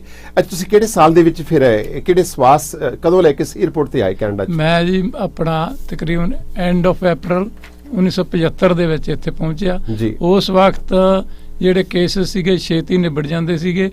ਮਾਰਚ ਦੇ ਵਿੱਚ ਮੇਰੀ ਸ਼ਾਦੀ ਹੋਈ 16 ਮਾਰਚ 1975 ਨੂੰ, ਤੇ 1.5 ਮਹੀਨੇ ਚ ਉਦੋਂ ਸਾਰਾ ਇਮੀਗ੍ਰੇਸ਼ਨ ਦਾ ਮੈਡੀਕਲ ਦਾ ਸਾਰਾ ਹੋ ਜਾਂਦਾ ਸੀ। ਜੇ ਮੈਡੀਕਲ ਠੀਕ ਹੋਵੇ ਤੇ ਬੰਦਾ ਜਿਹੜਾ ਵਿਅਕਤੀ ਆ ਜਾਂਦਾ। ਕਿੰਨੀ ਉਮਰ ਦੇ ਤੁਸੀਂ ਜਦੋਂ ਆਏ ਥੋੜੀ ਸਰ? 26 ਸਾਲ। 26 ਸਾਲ ਦੇ ਸੀਗੇ। ਅੱਜ ਤੁਸੀਂ ਟੋਰਾਂਟੋ ਪੀਅਰਸਨ ਤੇ ਆਏ? ਹਾਂਜੀ ਬਿਲਕੁਲ ਪੀਅਰਸਨ। ਸੋ ਆਣ ਕੇ ਫਿਰ ਤੁਹਾਡਾ ਜਿਹੜਾ ਪਹਿਲਾ ਸ਼ਹਿਰ ਸੀਗਾ ਉਹ ਮਾਲਟਨ ਰਿਹਾ? ਨਹੀਂ, ਪਹਿਲਾਂ ਇੱਥੇ ਆਪਣੇ ਮਾਲਟਨ ਗਰੋਵ ਤੇ ਐਲਵੀਨ ਤੇ ਅਪਾਰਟਮੈਂਟ ਬਿਲਡਿੰਗਾਂ ਹੈਗੀਆਂ ਜਿਹੜੀਆਂ ਉਹ ਗਾਰਫੀਲਾ ਤੇ ਉੱਥੇ ਤੁਹਾਨੂੰ ਯਾਦ ਦਵਾਉਂਦੀਆਂ ਹਾਲੇ ਵੀ ਉਹ ਇਲਾਕਾ? ਬਿਲਕੁਲ ਬਿਲਕੁਲ ਜੀ ਹਾਂ। ਅੱਛਾ, ਫਿਰ ਤੁਸੀਂ 1975 ਤੋਂ ਲੈ ਕੇ 1993 ਦਾ ਜਿਹੜਾ ਸਫ਼ਰ ਤੁਹਾਡਾ ਹੈ ਜੀ, ਇਹਦੇ ਵਿੱਚ ਫਿਰ ਤੁਸੀਂ ਕਿਹੋ ਜਿਹਾ ਕਾਰੋਬਾਰ ਕੀਤਾ? ਦੇਖੋ, ਇੱਥੇ ਆ ਕੇ ਕੈਨੇਡਾ ਦੇ ਵਿੱਚ ਸ਼ੁਰੂ ਦੇ ਵਿੱਚ ਉਸ ਵਕਤ ਤਾਂ ਬਹੁਤ ਹਾਰਡ ਹੁੰਦਾ ਸੀਗਾ, ਕਿਉਂਕਿ ਜਦੋਂ ਵੀ ਕਿਤੇ ਜਾਣਾ, ਭਾਵੇਂ ਤੁਸੀਂ ਲੇਬਰ ਕਰਨੀ ਹੈ ਫੈਕਟਰੀ ਦੇ ਵਿੱਚ, ਉੱਥੇ ਵੀ ਉਹ ਕਹਿੰਦੇ ਕੈਨੇਡੀਅਨ ਐਕਸਪੀਰੀਅੰਸ ਚਾਹੀਦਾ। ਕੈਨੇਡੀਅਨ ਐਕਸਪੀਰੀਅੰਸ ਜਿੱਥੇ ਵੀ ਕੋਈ ਵੀ, ਮੈਂ ਕਹਿੰਦਾ ਪਤਾ ਨਹੀਂ ਸਾਰਿਆਂ ਦੀ ਰਾਟੀ ਲਾਈ ਹੋਈ ਸੀ ਵੀ ਕੈਨੇਡੀਅਨ ਐਕਸਪੀਰੀਅੰਸ ਚਾਹੀਦਾ। ਤੇ ਕੈਨੇਡੀਅਨ ਐਕਸਪੀਰੀਅੰਸ ਜਿਹੜਾ ਨਵਾਂ ਬੰਦਾ ਆਇਆ ਉੱਥੋਂ, ਤੇ ਉਹਦਾ ਐਕਸਪੀਰੀਅੰਸ ਤਾਂ ਹੁੰਦਾ ਹੀ ਨਹੀਂ ਕੋਈ। ਉਹ ਤਾਂ ਜੇ ਕੰਮ ਕਰੂ ਤਾਂ ਫੇਰ ਹੀ ਐਕਸਪੀਰੀਅੰਸ ਹੋਊ। ਸੋ ਇਸ ਕਰਕੇ ਫਿਰ ਉਦੋਂ ਬੜੀ ਵੱਡੀ ਮੁਸ਼ਕਲ ਸੀ। ਨਾਲੇ ਪੈਸੇ ਵੀ ਜਿਹੜੀ ਸੀ, ਭਾਵੇਂ ਲੇਬਰ ਕਰਦੇ ਸੀ ਤੇ ਉਹਦੇ ਚ $2.20-25 ਮਸਾਂ ਪਰ ਆਵਰ ਘੰਟੇ ਦੇ ਹਿਸਾਬ ਨਾਲ ਦਿੰਦੇ ਸੀਗੇ, ਤੇ ਕੰਮ ਵੀ ਬਹੁਤ ਹੁੰਦਾ ਸੀਗਾ, ਕਿਉਂਕਿ ਜੌਬ ਉਸ ਟਾਈਮ ਕੋਈ ਐਡੀ ਵਧੀਆ ਐਮਪਲੋਇਮੈਂਟ ਦੇ ਅਪਰਚੁਨਿਟੀ ਹੈ ਨਹੀਂ ਸੀਗੀ, ਕਾਫੀ ਹਾਰਡ ਸੀ ਉਸ ਟਾਈਮ। ਹੌਲੀ ਹੌਲੀ ਇਹ ਹੁੰਦਾ ਗਿਆ। ਔਰ ਫਿਰ ਜਦੋਂ ਮੈਂ ਇਹਨਾਂ ਮੁਸੀਬਤਾਂ ਦਾ ਸਾਹਮਣਾ ਕੀਤਾ ਸੀ, ਤੇ ਫਿਰ ਜਦੋਂ ਮੈਂ ਸਰਕਾਰ ਦੇ ਵਿੱਚ ਮੈਂਬਰ ਪਾਰਲੀਮੈਂਟ ਬਣਿਆ, ਉਸ ਵਕਤ ਮੇਰੇ ਦਿਮਾਗ ਸੀਗੀ ਇਹ ਕਿ ਜਿਹੜੇ ਲੋਕ ਬਾਹਰੋਂ ਆਉਂਦੇ ਆ, ਮਿਲੀਅਨ ਲੋਕ ਬਾਹਰੋਂ ਆ ਰਹੇ ਆ, ਉਹਨਾਂ ਦੇ ਜਿਹੜੇ ਕ੍ਰੈਡੈਂਸ਼ੀਅਲ ਹੈ, ਫੋਰਨ ਕ੍ਰੈਡੈਂਸ਼ੀਅਲ ਰੈਕੋਗਨੀਸ਼ਨ ਕੀਤਾ ਜਾਵੇ, ਤਾਂ ਕਿ ਉਹਨਾਂ ਨੂੰ ਆਪਣੀ ਯੋਗਤਾ ਦੇ ਆਧਾਰ ਤੇ ਜਿਹੜੀ ਨੌਕਰੀ ਮਿਲ ਸਕੇ। ਸੋ ਮੈਂ ਇਹ ਪਾਰਲੀਮੈਂਟ ਸੈਕਟਰੀ ਵੀ ਰਿਹਾ ਇਹਦਾ, ਆਪਣਾ ਫੋਰਨ ਕ੍ਰੈਡੈਂਸ਼ੀਅਲ ਦਾ, ਔਰ ਉਹਦੇ ਤੇ ਕਾਫੀ ਅਸੀਂ ਮਿਲੀਅਨ ਡਾਲਰਸ ਖਰਚ ਕੀਤਾ ਤਾਂ ਕਿ ਉਹਨਾਂ ਦੀ ਰੈਕੋਗਨੀਸ਼ਨ ਹੋ ਸਕੇ। ਜਿਹੜੇ ਬੰਦੇ ਤੇ ਹੁਣ ਕਾਫੀ ਲੋਕ ਉਹਦਾ ਫਾਇਦਾ ਉਠਾ ਰਹੇ ਆ, ਉਹਨਾਂ ਨੂੰ ਯੋਗਤਾ ਦੇ ਆਧਾਰ ਤੇ ਇੱਥੇ ਆ ਕੇ ਜਿਵੇਂ ਬੈਂਕਾਂ ਦੇ ਵਿੱਚ ਜੋਬ ਮਿਲਦੀਆਂ ਜੀ। ਅੱਛਾ ਮਲਿਕ ਸਾਹਿਬ, ਤੁਸੀਂ ਫਿਰ 1975 ਵਿੱਚ ਆਏ, ਹਾਂਜੀ, ਅਪ੍ਰੈਲ ਦੇ ਐਂਡ ਦੇ ਵਿੱਚ, ਤਾਂ ਤੁਸੀਂ ਸਖਤ ਮਿਹਨਤ ਕੀਤੀ ਆਮ ਲੋਕਾਂ ਦੀ ਤਰ੍ਹਾਂ। ਉਸ ਤੋਂ ਬਾਅਦ ਵੀ ਤੁਸੀਂ ਆਪਣੇ ਆਪ ਨੂੰ ਅਪਗ੍ਰੇਡ ਕਰਨ ਦੀ ਕੋਸ਼ਿਸ਼ ਕੀਤੀ, ਜਿਹਦੇ ਵਿੱਚ ਰੀਅਲ ਸਟੇਟ ਨੂੰ। ਬਿਲਕੁਲ, ਰੀਅਲ ਸਟੇਟ ਦਾ ਵੀ ਮੈਂ ਕਾਫੀ ਦੇਰ ਕੰਮ ਕੀਤਾ। ਤਕਰੀਬਨ ਉਹਦੇ 'ਚ ਇਹ ਸੀ ਕਿ ਵੀ ਮੈਂ, ਬੱਚੇ ਵੀ ਕਹਿੰਦੇ ਹੁੰਦੇ ਸੀ, ਮੈਂ ਵੀ ਸੋਚਦਾ, ਮੈਂ ਕਿਹਾ ਜੋ ਰੀਅਲ ਸਟੇਟ ਦੇ ਵਿੱਚ ਸੀਗੇ ਉਸ ਟਾਈਮ 4-5 ਗੁਣਾ ਵੱਧ ਪੈਸਾ ਬਣਾਉਂਦੇ ਸੀ ਮੈਂਬਰ ਪਾਰਲੀਮੈਂਟ ਦੀ ਤਨਖਾਹ ਨਾਲੋਂ। ਰੀਅਲ ਸਟੇਟ 'ਚ ਜਾਨੀ 4 ਜਾਂ 5 ਗੁਣਾ। ਜਦ ਤੁਸੀਂ ਰੀਅਲ ਸਟੇਟ ਵਿੱਚ ਆਏ ਤਾਂ ਉਦੋਂ ਤੁਹਾਡਾ ਰੀਅਲ ਸਟੇਟ ਵਾਲੇ ਦਾ ਮੇਰੇ ਖਿਆਲ ਕਮਿਸ਼ਨ ਵੀ ਕਾਫੀ ਹੁੰਦਾ ਸੀ? ਕਮਿਸ਼ਨ ਵੀ ਠੀਕ ਸੀ, ਨਹੀਂ ਸੀ ਤਾਂ 5-6% ਹੀ ਸੀ, ਲੇਕਿਨ ਰੀਅਲ ਸਟੇਟ ਦੇ ਵਿਅਕਤੀ ਬਹੁਤ ਘੱਟ ਸੀ ਆਪਣੀ ਕਮਿਊਨਿਟੀ ਦੇ। ਰੀਅਲ ਸਟੇਟ 'ਚ ਰੀਅਲ ਸਟੇਟ ਏਜੰਟਸ ਜਿਹੜੇ ਉਹ ਬਹੁਤ ਘੱਟ ਸੀਗੇ, ਇਸ ਕਰਕੇ ਕਿਉਂਕਿ ਕਮਿਊਨਿਟੀ ਕਾਫੀ ਸੀ, ਤੇ ਇਸ ਕਰਕੇ ਕਾਫੀ ਬਿਜ਼ਨਸ ਜਿਹੜਾ। ਅੱਛਾ, 1900 ਜਦੋਂ ਰੀਅਲ ਸਟੇਟ ਵਿੱਚ ਆਏ, ਹਾਂਜੀ, ਤਾਂ ਉਦੋਂ ਮਲਿਕ ਸਾਹਿਬ ਜਿਹੜੇ ਘਰ ਸੀਗੇ ਉਹ ਕਿੰਨੀ ਕੁ ਵੈਲਿਊ ਦਿੰਦੇ ਸੀਗੇ? ਕੋਈ ਮੇਰੇ ਖਿਆਲ 50-60 70-75 80 ਹਜ਼ਾਰ ਤੱਕ। ਉਦੋਂ 80 ਹਜ਼ਾਰ ਵੀ ਬਹੁਤ ਜ਼ਿਆਦਾ ਲੱਗਦਾ ਹੋਣਾ। ਬਿਲਕੁਲ ਬਿਲਕੁਲ। ਤੇ ਇਸ ਤੋਂ ਇਲਾਵਾ ਮੈਂ ਘਰਾਂ ਦਾ ਹੀ ਕੰਮ ਨਹੀਂ ਸੀ ਕਰਦਾ, ਮੈਂ ਆਪਣਾ ਕਮਰਸ਼ੀਅਲ ਰੀਅਲ ਸਟੇਟ, ਜਿਸ ਤਰ੍ਹਾਂ ਕਿ ਕਾਫੀ ਟਰੈਵਲ ਕਰਦਾ ਸੀ, ਇੱਥੋਂ ਲੈ ਕੇ ਸਾਡਬਰੀ, ਇਧਰ ਆਪਣੇ ਕੋਲਿੰਗਵੁੱਡ ਤੇ ਓਵਨ ਸਾਊਂਡ, ਇਧਰ ਸਾਰੇ ਮੋਟਰ ਵਗੈਰਾ, ਗੈਸ ਸਟੇਸ਼ਨ ਦਾ, ਉਹਦੇ ਵਿੱਚ ਹੀ ਮੈਂ ਬਾਹਰ ਜਾਂਦਾ ਸੀ। ਉਦੋਂ ਕਮਰਸ਼ੀਅਲ ਦੇ ਵਿੱਚ ਆਪਣੇ ਬਹੁਤ ਮੇਰੇ ਖਿਆਲ ਗਿਣਤੀ ਦੇ ਬੰਦੇ ਸੀ। ਇਸ ਤੋਂ ਇਲਾਵਾ ਤੁਸੀਂ ਦੇਖਿਆ ਜਾਵੇ ਕਿ ਕਲਚਰਲਸ ਜਿਹੜੀਆਂ ਇੱਥੇ ਐਕਟੀਵਿਟੀਜ਼, ਜਿਹੜੀਆਂ ਸਪੋਰਟਸ ਐਕਟੀਵਿਟੀਆਂ, ਉਹਦੇ ਵਿੱਚ ਵੀ ਇਨਵੋਲਵ? ਹਾਂਜੀ, ਇੱਥੇ ਜਿਸ ਤਰ੍ਹਾਂ ਕਿ ਕੈਨਸੈਕ ਸਪੋਰਟਸ ਕਲੱਬ ਸੀਗੀ, ਉਹਦਾ ਮੈਂ ਜਿਹੜਾ ਕਨਸਟੀਟਿਊਸ਼ਨ ਸੀ ਉਹਦਾ ਉਹ ਅਸੀਂ ਡਰਾਫਟ ਕੀਤਾ ਸੀ, ਮੈਂ ਤੇ ਰੈਂਡੀ ਸੰਧੂ ਨੇ। ਉਹ ਸ਼ੁਰੂਆਤ ਕੀਤੀ ਇੱਥੇ ਮਾਲਟਨ ਤੋਂ, ਫਿਰ ਵੈਲਡਵੁੱਡ ਪਾਰਕ ਦੇ ਵਿੱਚ ਉਹ ਜਿਹੜੇ ਸੀਗੇ ਹੁੰਦੇ ਰਹੇ ਟੂਰਨਾਮੈਂਟ ਐਵਰੀ ਈਅਰ, ਕਾਫੀ ਦੇਰ। ਸਰ, ਮਾਲਟਨ ਗੁਰੂ ਸਾਹਿਬ ਜਿਹੜਾ ਹੈ ਕਿਹੜੇ ਸਾਲ ਦੇ ਵਿੱਚ ਹੋਂਦ ਚ ਲਿਆਂਦਾ, ਔਰ ਤੁਸੀਂ ਉਹਦੇ ਵਿੱਚ ਕਾਫੀ? ਹਾਂਜੀ, ਮਾਲਟਨ ਗੁਰੂ ਘਰ ਜਿਹੜਾ ਹੈਗਾ, ਅਸੀਂ ਇਹਦੀ ਬਿਲਡਿੰਗ ਜਿਹੜੀ ਸੀਗੀ, ਸਕੂਲ ਸੀ ਪਹਿਲਾਂ? ਹਾਂਜੀ, ਪਹਿਲਾਂ ਸਕੂਲ ਸੀਗਾ, ਇਹ ਸਕੂਲ ਬੰਦ ਹੋ ਗਿਆ ਸੀ। ਇਹ ਤਕਰੀਬਨ 5-6 ਏਕੜ ਜ਼ਮੀਨ ਸੀ। ਉਦੋਂ ਅਸੀਂ ਰਲ ਕੇ ਜਿਹੜੇ 11 ਮੈਂਬਰ ਸੀ ਕਮੇਟੀ ਦੇ, $6,49,000 ਦਾ ਇਹ ਲਿਆ ਸੀਗਾ, 6,49,000 ਦਾ ਤੁਸੀਂ ਇਹ ਸਕੂਲ ਦੀ ਮਤਲਬ ਬਿਲਡਿੰਗਸ ਲਈ ਸੀ, ਉਹਦੇ ਵਿੱਚ ਫਿਰ ਲੈਂਡ ਵੀ ਨਾਲ ਹੀ ਸੀ। ਲੈਂਡ ਵੀ ਨਾਲ ਹੀ ਸੀ। ਹਾਂਜੀ, ਤੇ ਉਸ ਵਕਤ ਫਿਰ ਜਿਹੜੇ ਮੈਂਬਰ ਸੀਗੇ ਕਮੇਟੀ ਦੇ ਵਿੱਚ 11 ਮੈਂਬਰ, ਉਹਨਾਂ ਮੈਂਬਰਾਂ ਨੇ ਆਪਣੇ ਘਰਾਂ ਤੇ ਗਰੰਟੀ ਦੇ ਕੇ ਜਿਹੜੀ ਮਾਰਗੇਜ, ਕਿਉਂਕਿ ਕੋਈ ਪਹਿਲਾਂ ਤਾਂ ਇਨਕਮ ਤਾਂ ਕੋਈ ਹੈ ਨਹੀਂ ਸੀ, ਸ਼ੁਰੂਆਤ ਸੀ ਤੇ ਸੰਗਤ ਵੀ ਬਹੁਤ ਘੱਟ ਸੀ, ਤੇ ਘਰਾਂ ਦੇ ਉੱਤੇ ਗਰੰਟੀ ਦੇ ਕੇ ਮਾਰਗੇਜ ਜਿਹੜੀ ਲਈ ਸੀਗੀ। ਤੋ ਉਹ ਇਸ ਤਰ੍ਹਾਂ ਇਹ ਸ਼ੁਰੂ ਹੋਇਆ। ਅੱਛਾ, ਤੁਹਾਨੂੰ ਵਿੱਚ 6,49,000 ਉਦੋਂ ਬਹੁਤ ਜ਼ਿਆਦਾ ਲੱਗਦਾ ਹੋਣਾ? ਬਹੁਤ ਜ਼ਿਆਦਾ ਲੱਗਦਾ ਸੀ ਉਸ ਟਾਈਮ। ਸਿਰਫ ਮੈਨੂੰ ਯਾਦ ਆ ਕਿ ਅਸੀਂ 1 ਮਹੀਨਾ ਪਹਿਲਾਂ ਕਲੋਜ਼ਿੰਗ ਤੋਂ ਡੋਰ ਟੂ ਡੋਰ ਜਾਂਦੇ ਸੀਗੇ ਤੇ $100,000 ਸਾਨੂੰ ਇਕੱਠਾ ਹੋਇਆ ਸੀ ਸਿਰਫ। ਉਹ 100,000 ਦੇ ਵਿੱਚ ਇਹ ਵੀ ਸੀ ਕਿਉਂਕਿ ਲੋਕਾਂ ਦੀ ਇਨਕਮ ਵੀ ਘੱਟ ਸੀਗੀ, ਕਈ $10 ਹੀ ਦਿੰਦੇ ਸੀ, ਕਈ ਵੀ ਡੋਰ ਟੂ ਡੋਰ ਜਦੋਂ ਜਾਂਦੇ ਸੀ ਪੈਸੇ ਇਕੱਠੇ ਕਰਨ ਵਾਸਤੇ, ਕਈ $20 ਦੇ ਦਿੰਦੇ, ਕਈ $100 ਦੇ ਦਿੰਦੇ ਸੀ। ਕੋਈ ਹੋਣਾ ਅਜਿਹਾ ਵਿਅਕਤੀ ਆ $500 ਦਿੰਦਾ ਸੀ, ਇਹ ਤਾਂ $20 $30 ਇਸ ਤਰ੍ਹਾਂ ਕਾਫੀ। ਔਰ ਜਿਹੜਾ ਨਹੀਂ ਸੀ, ਜਿਹੜਾ ਸਭ ਤੋਂ ਜ਼ਿਆਦਾ ਕ੍ਰਿਟਿਸਾਈਜ਼ ਕਰਦਾ ਸੀ, ਉਹ ਆਨਾ ਵੀ ਨਹੀਂ ਸੀ, $1 ਵੀ ਨਹੀਂ ਸੀ ਦਿੰਦਾ। ਉਹ ਕਰ ਦੋ ਤਾਂ ਘੰਟੇ ਬਰਬਾਦ ਕਰੀ ਜਾਣ, ਗੱਲਾਂ ਸੁਣੀ ਜਾਣੀਆਂ, ਕਰੀ ਜਾਣਾ, ਸਲਾਹਾਂ ਦੇਈ ਜਾਣੀਆਂ। ਲੇਕਿਨ ਉਹਨਾਂ ਨੂੰ ਕਿਹਾ ਵੀ ਹੁਣ ਡੋਨੇਸ਼ਨ ਚਾਹੀਦਾ, ਕਿਉਂਕਿ ਇੱਥੇ ਮਾਲਟਨ ਦੇ ਵਿੱਚ ਆਪਣੀ ਆਬਾਦੀ ਕਾਫੀ ਹੋ ਰਹੀ ਸੀ ਤੇ ਨਾਲ ਹੀ ਵੀ ਇੱਕ ਕਮਿਊਨਿਟੀ ਸੈਂਟਰ ਵੀ ਬਣ ਜਾਏਗਾ। ਤੇ ਉਦੋਂ ਫਿਰ ਡੋਨੇਸ਼ਨ ਵੀ ਉਹਨਾਂ ਨੇ ਟਾਲ ਮਟੋਲਾ ਕਰ ਦੇਣਾ ਜੀ, ਕੱਲ ਨੂੰ ਆ ਜਾਓ, ਪਰਸੋਂ ਨੂੰ ਆ ਜਾਓ। ਸੋ ਕਾਫੀ ਮਿਹਨਤ, ਕਾਫੀ ਸਟਰਗਲ ਨਾਲ। ਇਹ ਫਿਰ ਗੁਰਦੁਆਰਾ ਸਾਹਿਬ ਕਿਹੜੇ ਸਾਲ ਚ? ਇਹ ਐਕਚੁਅਲੀ ਸ਼ੁਰੂ ਤੇ 1985 ਤੋਂ ਹੋਇਆ ਹੈ। ਆਈ ਸੀ, ਮਿਹਰਬਾਨੀ। ਅੱਛਾ ਮਲੀ ਸਾਹਿਬ, ਤੁਹਾਡਾ ਸਿਆਸਤ ਦੇ ਵਿੱਚ ਮਨ ਕਿਵੇਂ ਪਟ ਗਿਆ? ਦੇਖੋ, ਮੈਂ ਜਦੋਂ ਪੰਜਾਬ ਦੇ ਵਿੱਚ ਸੀਗਾ ਤੇ ਉੱਥੇ ਵੀ ਮੇਰੀ ਮਦਰ ਸਿੰਗਲ ਮਦਰ ਸੀ, ਤੇ ਉਹ ਕਿਉਂਕਿ ਜ਼ਮੀਨ ਸੀਗੀ, ਚੰਗੀ ਜ਼ਮੀਨ ਸੀ। ਸਾਡੇ ਫਾਦਰ ਜਿਹੜੇ ਸੀਗੇ ਉਹ ਪਹਿਲਾਂ ਅਮਰੀਕਾ 'ਚ ਰਹਿੰਦੇ ਸੀ, ਅਮਰੀਕਾ ਤੋਂ ਫਿਰ ਉੱਥੇ ਵਾਪਸ ਇੰਡੀਆ ਗਏ ਤੇ ਮੁੜ ਕੇ ਉਹ ਉੱਥੇ ਹੀ ਸੈਟਲ ਹੋ ਗਏ। ਯਾਨੀ ਉਹਨਾਂ ਨੇ ਕਿਸੇ ਫੈਮਿਲੀ ਦੇ ਮੈਂਬਰ ਨੂੰ ਸ਼ਾਦੀ ਤੋਂ ਬਾਅਦ ਨਹੀਂ ਇੱਥੇ ਨਹੀਂ ਮੰਗਾਇਆ। ਤੇ ਉਹ ਫਿਰ ਜਦੋਂ ਉਹਨਾਂ ਦੀ ਡੈਥ ਹੋ ਗਈ, ਮੈਂ ਛੋਟਾ ਹੀ ਸੀ ਉਦੋਂ, 4-5 ਸਾਲ ਦਾ। ਉਹ ਫਿਰ ਜਿਹੜੇ ਪਿੰਡ ਦੇ ਲੋਕ ਸੀ, ਕਿਉਂਕਿ ਕੋਈ ਨਾ ਕੋਈ ਜ਼ਮੀਨ ਸੀਗੀ ਉਹਦੇ ਤੱਕ ਜਾਂ ਪੈਸੇ ਲੋਕਾਂ ਨੂੰ ਕੰਮ ਧੰਦੇ ਪਏ ਰਹਿੰਦੇ ਸੀ, ਤੇ ਉਹ ਮੇਰੀ ਮਦਰ ਦੀ ਬਹੁਤ ਰਿਸਪੈਕਟ ਕਰਦੇ ਸੀ। ਪਰ ਜਦੋਂ ਇਲੈਕਸ਼ਨ ਹੁੰਦੇ ਸੀਗੇ ਪੰਚਾਇਤ ਦੇ, ਉਦੋਂ ਉਹ ਸਲਾਹ ਰਹਿੰਦੇ ਸੀਗੇ ਵੀ ਜੇ ਕੋਈ ਸਰਪੰਚ ਖੜਾ ਹੋਣਾ, member parliament, provincial member panchayat ਖੜਾ ਹੋਣਾ, ਉਹਨਾਂ ਦੀ ਸਲਾਹ ਲੈਂਦੇ। ਤੇ ਜਦੋਂ ਇਲੈਕਸ਼ਨ ਹੁੰਦਾ ਸੀ ਅਸੀਂ ਵੀ ਮਦਰ ਦੇ ਨਾਲ ਚਲੇ ਜਾਂਦੇ ਸੀ ਉਹ ਪਰਚੀਆਂ ਕੱਟਣ ਵਾਸਤੇ, ਜਿਹੜੀਆਂ ਵੋਟਾਂ ਬਾਹਰ ਮਹਿੰਦੇ ਸੀਗੇ। ਉੱਥੋਂ ਫਿਰ ਇੰਟਰਸਟ ਹੋ ਗਿਆ। ਉਸ ਤੋਂ ਬਾਅਦ ਫਿਰ ਮੈਂ ਜਦੋਂ ਸਕੂਲ ਦੇ ਵਿੱਚ ਗਿਆ, ਉਦੋਂ ਵੀ ਜਿਹੜੇ ਸਾਡੇ ਹਲਕੇ ਦੇ MLA ਹੁੰਦੇ ਸੀ ਜਾਂ ਮੈਂਬਰ ਪਾਰਲੀਮੈਂਟ ਸੀ, ਕਾਲਜ ਦੇ ਸਮੇਂ ਵੀ ਉਹਨਾਂ ਦੀ ਜਾ ਕੇ ਹੈਲਪ ਕਰਦੇ ਸੀ ਇਲੈਕਸ਼ਨ ਦੇ ਵਿੱਚ। ਸੋ ਉੱਥੋਂ ਫਿਰ ਹੌਲੀ ਹੌਲੀ ਇਹ ਜਾਗ ਜਿਹੜਾ ਲੱਗਦਾ ਗਿਆ। ਲੇਕਿਨ ਉੱਥੇ ਜਿਹੜੇ ਹਾਲਾਤ ਇਸ ਤਰ੍ਹਾਂ ਦੇ ਸੀਗੇ ਕਿ ਜਦੋਂ ਅਸੀਂ ਸਾਡੀ ਸਿੰਗਲ ਮਦਰ ਕਰਕੇ ਤੇ ਸਾਡੀ ਜ਼ਮੀਨ ਤੇ ਉਹ ਜਿਹੜੀ ਸਿੰਚਾਈ ਦਾ ਜਿਹੜੇ ਸਾਧਨ ਸੀਗੇ ਉਹ ਹੈ ਨਹੀਂ ਸੀ ਇੰਨੇ, ਕਿਉਂਕਿ ਜਿਹੜੀਆਂ ਮੋਟਰਾਂ ਉਦੋਂ ਲੱਗਣ ਲੱਗ ਪਈਆਂ ਸੀਗੀਆਂ ਖੇਤਾਂ 'ਚ, ਤੇ ਅਸੀਂ ਕਨੈਕਸ਼ਨ ਨਹੀਂ ਸੀ ਦੇ ਰਹੇ ਸਾਨੂੰ। ਜਦੋਂ ਵੀ ਕਿਤੇ ਜਾਣਾ MLA ਕੋਲੇ ਜਾਂ ਕਿਸੇ ਮਿਨਿਸਟਰ ਨੇ ਆਉਣਾ ਨਾਲ ਦੇ ਪਿੰਡਾਂ ਦੇ ਵਿੱਚ, ਅਸੀਂ ਜਾਣਾ ਉੱਥੇ ਤੇ ਉਹਨਾਂ ਨੇ ਸਾਨੂੰ ਮਿਲ ਨਹੀਂ ਦੇਣਾ, ਜਿਹੜੇ ਮੂਹਰਲੇ ਬੰਦੇ ਸੀ ਮਿਨਿਸਟਰ ਨੂੰ ਜਾਂ MLA ਨੂੰ। ਤੇ ਮਨ ਬੜਾ ਦੁਖੀ ਹੋਣਾ ਕਿ ਇਸ ਤਰ੍ਹਾਂ ਵੇਖੋ ਕੀ ਹੈ। ਤੇ ਹਾਲਾਂਕਿ ਉਹਨਾਂ ਦਾ ਫਰਜ਼ ਬਣਦਾ ਵੀ ਸਿੰਗਲ ਮਦਰ ਦੀ ਹੈਲਪ ਕਰਨੀ ਚਾਹੀਦੀ, ਨਹੀਂ ਸੀ ਕਰਦੇ।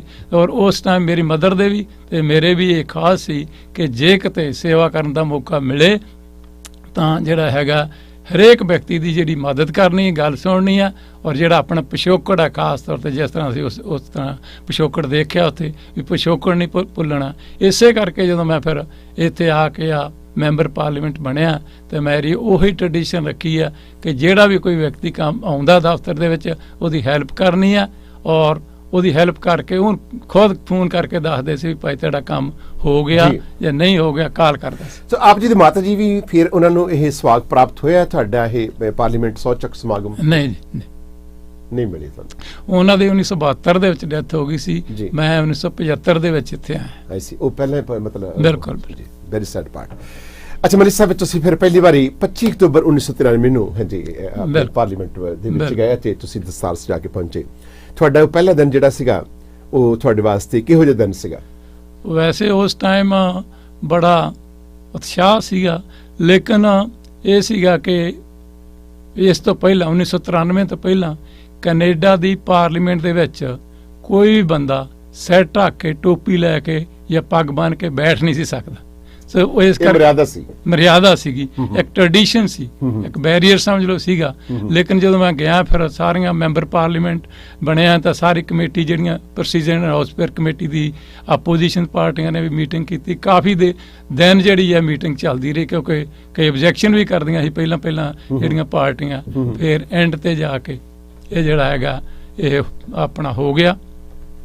ਅੱਛਾ, ਇਹ ਤੁਹਾਡੀ ਜਿਹੜੀ ਤਸਵੀਰ ਦਿਖਾ ਰਹੇ ਆ ਇਹ ਫਸਟ ਟਾਈਮ ਦੀ ਹੈ ਜਦੋਂ ਤੁਸੀਂ ਪਾਰਲੀਮੈਂਟ ਪਹਿਲੀ ਵਾਰ? ਹਾਂਜੀ। ਕਿੰਨੇ ਤੁਸੀਂ ਜੰਗ ਲੱਗਦੇ ਮੱਲੀ ਸਾਹਿਬ? ਹਾਂਜੀ। ਹੁਣ ਵੀ ਇਦਾਂ ਹੀ ਲੱਗਦੇ ਆ। ਔਰ ਦੇਖ ਲਓ ਕਿ ਤੁਸੀਂ ਮੱਲੀ ਸਾਹਿਬ ਜ਼ਿੰਦਗੀ ਦੇ ਵਿੱਚ, ਅੱਛਾ ਫਿਰ ਇਹ ਤੁਹਾਡਾ 100 ਚੱਕਣ ਤੋਂ ਪਹਿਲਾਂ ਇਹ ਬੜਾ ਕੁਝ ਹੋਇਆ ਤੁਹਾਡੇ ਨਾਲ?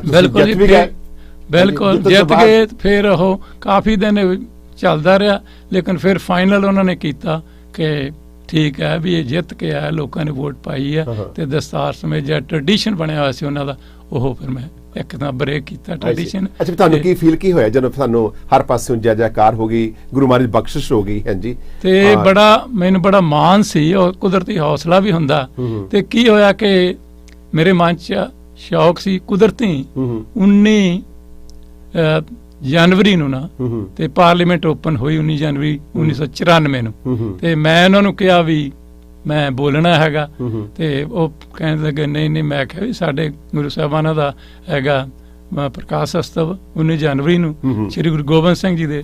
ਤੇ ਮੈਂ ਉਸ ਦਿਨ ਫਿਰ ਉਹ ਮੰਨ ਗਏ। ਫਿਰ ਪਹਿਲੀ ਵਾਰੀ ਮੈਂ 19 ਜਨਵਰੀ ਨੂੰ ਕੈਨੇਡਾ ਦੀ ਪਾਰਲੀਮੈਂਟ 'ਚ ਸ਼੍ਰੀ ਗੁਰੂ ਗੋਬਿੰਦ ਸਿੰਘ ਜੀ ਦੇ ਮਤਲਬ ਜਿਹੜੇ ਪ੍ਰਿੰਸੀਪਲ ਸੀ ਉਹਨਾਂ ਦੇ ਸਾਰਾ ਉਹ ਮੈਂ ਉੱਥੇ ਦੱਸਿਆ। 1994 ਨੂੰ? ਹਾਂਜੀ, 19 ਜਨਵਰੀ ਨੂੰ, ਕਿਉਂਕਿ ਹਾਊਸ ਜਿਹੜਾ ਸੀਗਾ 93 'ਚ ਤਾਂ ਹੋਈ ਹੈ ਨਾ ਇਲੈਕਸ਼ਨ ਹੋਈ। ਪਹਿਲਾ ਮੌਕਾ ਸੀ ਤੁਹਾਡਾ। ਫਿਰ 2-3 ਮਹੀਨੇ ਬਾਅਦ 93 ਤੋਂ ਫਿਰ 2-3 ਹਾਊਸ ਪਹਿਲੀ ਵਾਰ ਜਿਹੜੇ ਖੁੱਲਾ 19 ਜਨਵਰੀ 1994 'ਚ ਖੁੱਲਾ। ਤੇ ਫਿਰ ਮੈਂ ਬੋਲਿਆ। ਮੈਨੂੰ ਹਜੇ ਵੀ ਯਾਦ ਆ ਕਿ ਉਹ ਜਿਹੜੀ ਸਪੀਚ ਮੈਂ ਕੀਤੀ ਉੱਥੇ ਪਹਿਲੇ ਦਿਨ ਸ਼੍ਰੀ ਗੁਰੂ ਗੋਬਿੰਦ ਸਿੰਘ ਜੀ ਦੇ ਜੀਵਨ ਬਾਰੇ, ਉਹਨਾਂ ਦੀਆਂ ਸਿੱਖਿਆਵਾਂ ਬਾਰੇ। ਤੇ ਅੱਜ ਵੀ ਉਹਦਾ ਇੰਨਾ ਜਿਉ ਸੀ। ਅੱਜ ਵੀ ਜਦੋਂ ਮੈਂ ਸੁਣਦਾ ਉਹ ਸਪੀਚ ਮੇਰੇ ਕੋਲ ਪਈ ਆ ਤੇ ਬੜਾ ਉਦੋਂ ਮੈਂ ਕਹਿੰਦਾ ਬੈਸਟ ਸਪੀਚ ਕੋਈ ਨਹੀਂ ਹੋ ਸਕਦਾ। ਬੜੇ ਭਾਵੁਕ ਹੋ ਕੇ ਹਨ ਜੀ ਤੁਸੀਂ। ਅੱਛਾ, ਉਸ ਤੋਂ ਬਾਅਦ ਮਲਿਕ ਸਾਹਿਬ ਇਲੈਕਸ਼ਨ ਫਿਰ ਇਹ ਤੁਹਾਡੇ 1993 ਤੋਂ ਲੈ ਕੇ ਤੁਸੀਂ ਲਗਾਤਾਰ 2011 ਤੱਕ ਲੜਦੇ ਰਹੇ। 6 ਇਲੈਕਸ਼ਨ ਮੈਂ ਮੈਂਬਰ ਪਾਰਲੀਮੈਂਟ ਦੇ ਤੌਰ ਤੇ ਲੜੇ ਯਾਰ, 6 ਦੇ 6 ਹੀ ਮੈਂ ਜਿੱਤੇ ਹੈ। ਆਈ ਸੀ, ਔਰ ਸ਼ਾਨ ਸ਼ੌਕ ਨਾਲ ਜਿੱਤੇ ਹਨ। ਬਿਲਕੁਲ। ਅੱਛਾ ਮਲਿਕ ਸਾਹਿਬ, ਇਸ ਪੀਰੀਅਡ ਦੇ ਵਿੱਚ ਵੇਖਿਆ ਜਾਵੇ ਕਿ ਮੇਰੇ ਖਿਆਲ ਕਿ 2 ਵਾਰੀ ਮਿਨੋਰਟੀ ਸਰਕਾਰ ਵੀ ਤੁਹਾਡੀ ਬਣੀ। ਹਾਂਜੀ। ਉਸ ਤੋਂ ਬਾਅਦ ਕਿੰਨੇ ਪ੍ਰਾਈਮ ਮਿਨਿਸਟਰ ਨਾਲ ਤੁਹਾਨੂੰ ਰਹਿਣ ਦਾ ਮੌਕਾ ਮਿਲਿਆ ਟੋਟਲ ਇਸ ਪੀਰੀਅਡ ਦੇ ਵਿੱਚ? 3 ਪ੍ਰਾਈਮ ਮਿਨਿਸਟਰ। ਪਹਿਲਾਂ ਸਭ ਤੋਂ ਪਹਿਲਾਂ John Chretien, honourable right honourable John Chretien prime minister ਸੀ ਪਹਿਲੀ ਵਾਰੀ 93 ਚ ਬਣਿਆ। ਔਰ ਉਸ ਤੋਂ ਬਾਅਦ right honourable Paul Martin prime minister ਸੀ। ਉਸ ਤੋਂ ਬਾਅਦ ਆਪਣੇ ਸਾਡੇ ਹਾਰਪਰ, ਸਟੀਵਨ ਹਾਰਪਰ ਜਿਹੜਾ ਸੀ ਉਹ ਆਪੋਜੀਸ਼ਨ ਸੀ ਅਸੀਂ, ਤੇ ਉਹ ਪ੍ਰਾਈਮ ਮਿਨਿਸਟਰ ਸੀ। 3 ਪ੍ਰਾਈਮ ਮਿਨਿਸਟਰ ਸੀ ਇਹ। ਤੇ ਚੌਥਾ ਜਿਹੜਾ ਹੁਣ ਪ੍ਰਾਈਮ ਮਿਨਿਸਟਰ ਹੈ ਇਹ ਉਸ ਟਾਈਮ ਮੇਰੇ ਨਾਲ ਮੈਂਬਰ ਪਾਰਲੀਮੈਂਟ ਸੀ ਜੀ, ਇਹ ਜਸਟਨ। ਇਹ ਸਾਡੀਆਂ, ਕਿਉਂਕਿ ਇਹ ਜੂਨੀਅਰ ਸੀ ਸਾਤੋਂ ਕਾਫੀ, ਇਹ ਸਾਡੀਆਂ ਮਗਰਲੀਆਂ ਸੀਟਾਂ ਤੇ ਬਹਿੰਦਾ ਹੁੰਦਾ ਸੀ ਜਸਟਨ ਉਸ ਟਾਈਮ। ਸੋ ਇੱਕ ਕਿਸਮ ਦਾ ਇਹਦੇ ਨਾਲ ਵੀ ਕੰਮ ਕੀਤਾ ਇਨਡਾਇਰੈਕਟਲੀ। ਆਈ ਸੀ। ਸੋ ਇਹ ਮਤਲਬ ਬੜੀ ਚੰਗੀ ਗੱਲ ਹੈ। ਅੱਛਾ ਮਲਿਕ ਸਾਹਿਬ, ਤੁਹਾਡਾ ਜਿਹੜਾ ਜ਼ਿੰਦਗੀ ਦਾ 6 ਟਰਮ ਦਾ ਜਿੱਤਣਾ ਔਰ ਜਿਹੜਾ ਟਾਈਮ ਫਰੇਮ ਦੇਖੀਏ ਤਾਂ ਤਕਰੀਬਨ ਕੋਈ ਤੁਸੀਂ 93 ਤੋਂ ਲੈ ਕੇ 8 ਤੇ 18 ਸਾਲ। ਹਾਂਜੀ। 18 ਸਾਲ ਤੁਸੀਂ ਮੈਂਬਰ ਆਫ ਪਾਰਲੀਮੈਂਟ ਤੌਰ ਤੇ ਰਹੇ ਹੋ। ਅੱਛਾ, ਤੁਸੀਂ ਉਹ ਸਮਾਂ ਹੁੰਦਾ ਸੀ ਕੋਈ ਮਲਿਕ ਸਾਹਿਬ, ਲੋਕ ਜਿਹੜੇ ਨੇ ਤੁਹਾਨੂੰ ਯਾਦ ਕਰਦੇ ਰਹਿਣਗੇ। ਜਦੋਂ ਦੁੱਖ ਹੁੰਦਾ ਸੀ ਤੁਸੀਂ ਲੋਕਾਂ ਦੇ ਘਰਾਂ ਵਿੱਚ ਜਾ ਕੇ ਕਹਿੰਦੇ ਸੀ ਹੁਕਮ ਕਰੋ ਕਿ ਅਸੀਂ ਤੁਹਾਡੀ ਕੀ ਮਦਦ ਕਰ ਸਕਦੇ ਹਾਂ। ਪਰ ਸਮਾਂ ਜਿਹੜਾ ਆ ਇਹ ਉਹ ਕਿੱਥੇ ਚਲੇ ਗਿਆ? ਹੁਣ ਜਿਹੜਾ ਟੋਟਲੀ ਲੋਕ ਜਿਹੜੇ ਨੇ ਉਹ ਬੜੇ ਡਿਸਟਰਬ ਹੋ ਚੁੱਕੇ ਨੇ। ਲੋਕ ਕਹਿੰਦੇ ਨੇ ਕਿ ਸਾਨੂੰ ਹੁਣ ਆਪ ਫੋਨ ਕਰਨਾ ਪੈਣਾ ਦੁੱਖ ਵੇਲੇ, ਤਾਂ ਮੈਂਬਰ ਆਫ ਪਾਰਲੀਮੈਂਟ ਸਾਡੇ ਦੁੱਖ ਦੇ ਵਿੱਚ ਸਾਡੇ ਸਾਥ ਤੱਕ ਕੀ ਦੇਣਾ, ਉਹ ਸਾਡੀ ਗੱਲ ਨਹੀਂ ਸੁਣਦੇ। ਸੋ ਤੁਸੀਂ ਤੇ ਹੁਣ ਦੇ ਮੈਂਬਰ ਪਾਰਲੀਮੈਂਟ ਵਿੱਚ ਤੁਸੀਂ as a member of parliament ਰਹੇ ਹੋ, ਤੁਸੀਂ ਕੀ ਫਰਕ ਮਹਿਸੂਸ ਕਰਦੇ? You tell me one thing. ਇਸ ਤੋਂ ਪਹਿਲਾਂ ਮੈਂ ਇਸ ਨੂੰ ਸ਼ੁਰੂ ਕਰਾਂ, ਮੈਂ ਇਹ ਸਮਝਦਾ ਕਿ ਮੈਂ ਬੜਾ ਸਿੰਪਲ ਤਰੀਕੇ ਦੇ ਨਾਲ ਰਹਿੰਦਾ ਸੀ। ਹਾਲਾਂਕਿ ਅੱਜ ਕੱਲ੍ਹ ਕੋਈ ਮਾੜੀ ਜਿਹੀ ਪੋਜੀਸ਼ਨ ਹੋ ਜਾਏ ਤਾਂ ਸੋਸ਼ਲ ਮੀਡੀਆ ਵੀ ਉਦੋਂ ਹੈ ਨਹੀਂ ਸੀਗਾ। ਲੇਕਿਨ ਮੈਂ 3 ਵਾਰ parliamentary secretary to the minister of labour, minister of industry ਤੇ ਮਿਨਿਸਟਰ ਆਫ ਹਿਊਮਨ ਰਿਸੋਰਸਿਸ 3 ਵਾਰੀ ਮੈਂ ਪਾਰਲੀਮੈਂਟਰੀ ਸੈਕਟਰੀ ਦਾ ਦੱਸੀ ਆਪਣੇ ਦਰਸ਼ਕਾਂ ਨੂੰ ਕਿ ਪਾਰਲੀਮੈਂਟਰੀ ਸੈਕਟਰੀ 3 ਵਾਰੀ ਇਹਨਾਂ ਨੂੰ ਇਹ ਅਹੁਦਾ ਮਿਨਿਸਟਰੀ ਦਾ ਮਿਲਿਆ ਔਰ ਇਹ ਇੱਕ ਬਹੁਤ ਸ਼ਾਨਦਾਰ ਇਹਨਾਂ ਨੇ ਭੂਮਿਕਾ ਪਾਰਲੀਮੈਂਟ ਵਿੱਚ ਮੈਂ ਕਿਤੇ ਸ਼ੋ ਅਪ ਨਹੀਂ ਸੀ ਕੀਤਾ।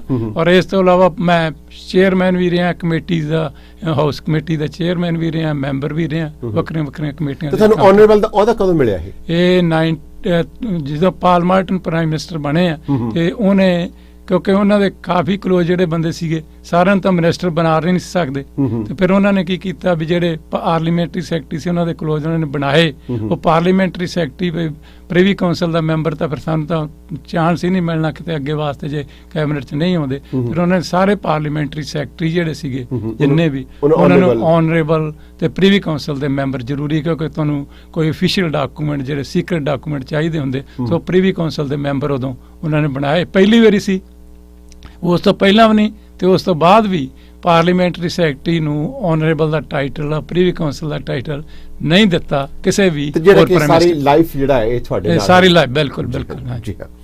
ਅੱਛਾ ਮਲਿਕ ਸਾਹਿਬ, ਮੇਰਾ ਸਵਾਲ ਵਿੱਚ ਇਹ ਹੈ, ਤੁਸੀਂ ਗੱਲ ਕਰ ਰਹੇ ਸੀ ਕਿ ਤੁਸੀਂ ਬੜੇ ਸਿੰਪਲ ਲਾਈਫ ਸੀ, ਸੋਸ਼ਲ ਮੀਡੀਆ ਨਹੀਂ ਸੀਗਾ, ਔਰ ਇਹਨਾਂ ਦੀ ਇੰਨੀ ਸਿੰਪਲ ਲਾਈਫ ਸੀ, ਔਰ ਮਲਿਕ ਸਾਹਿਬ ਮੇਰੇ ਖਿਆਲ ਕਿ ਇੱਕ ਸਿੰਪਲ ਗੱਡੀ ਦੇ ਵਿੱਚ ਆਟੋਮਨ ਜਾਂਦੀ ਸੀ ਤਾਂ ਆਉਂਦੇ ਸੀ। ਬਿਲਕੁਲ, ਮੈਂ ਖੁਦ ਇਹ ਮਤਲਬ ਇਹ ਤੁਹਾਡੀ ਬੱਚਤ ਦਾ ਕਾਰਨ ਸੀ ਜਾਂ ਫਿਰ ਤੁਹਾਡਾ ਇੱਕ ਸਵਾਸ ਸੀ, ਜਾਂ ਫਿਰ ਤੁਸੀਂ ਟੈਕਸ ਪੇਅਰ ਮਨੀ ਨੂੰ ਚਾਹੁੰਦੇ ਸੀ ਸੇਵ ਕੀਤਾ ਜਾਵੇ? ਤੁਹਾਡੇ ਮਨ ਦੇ ਵਿੱਚ ਕੀ ਸੀਗਾ?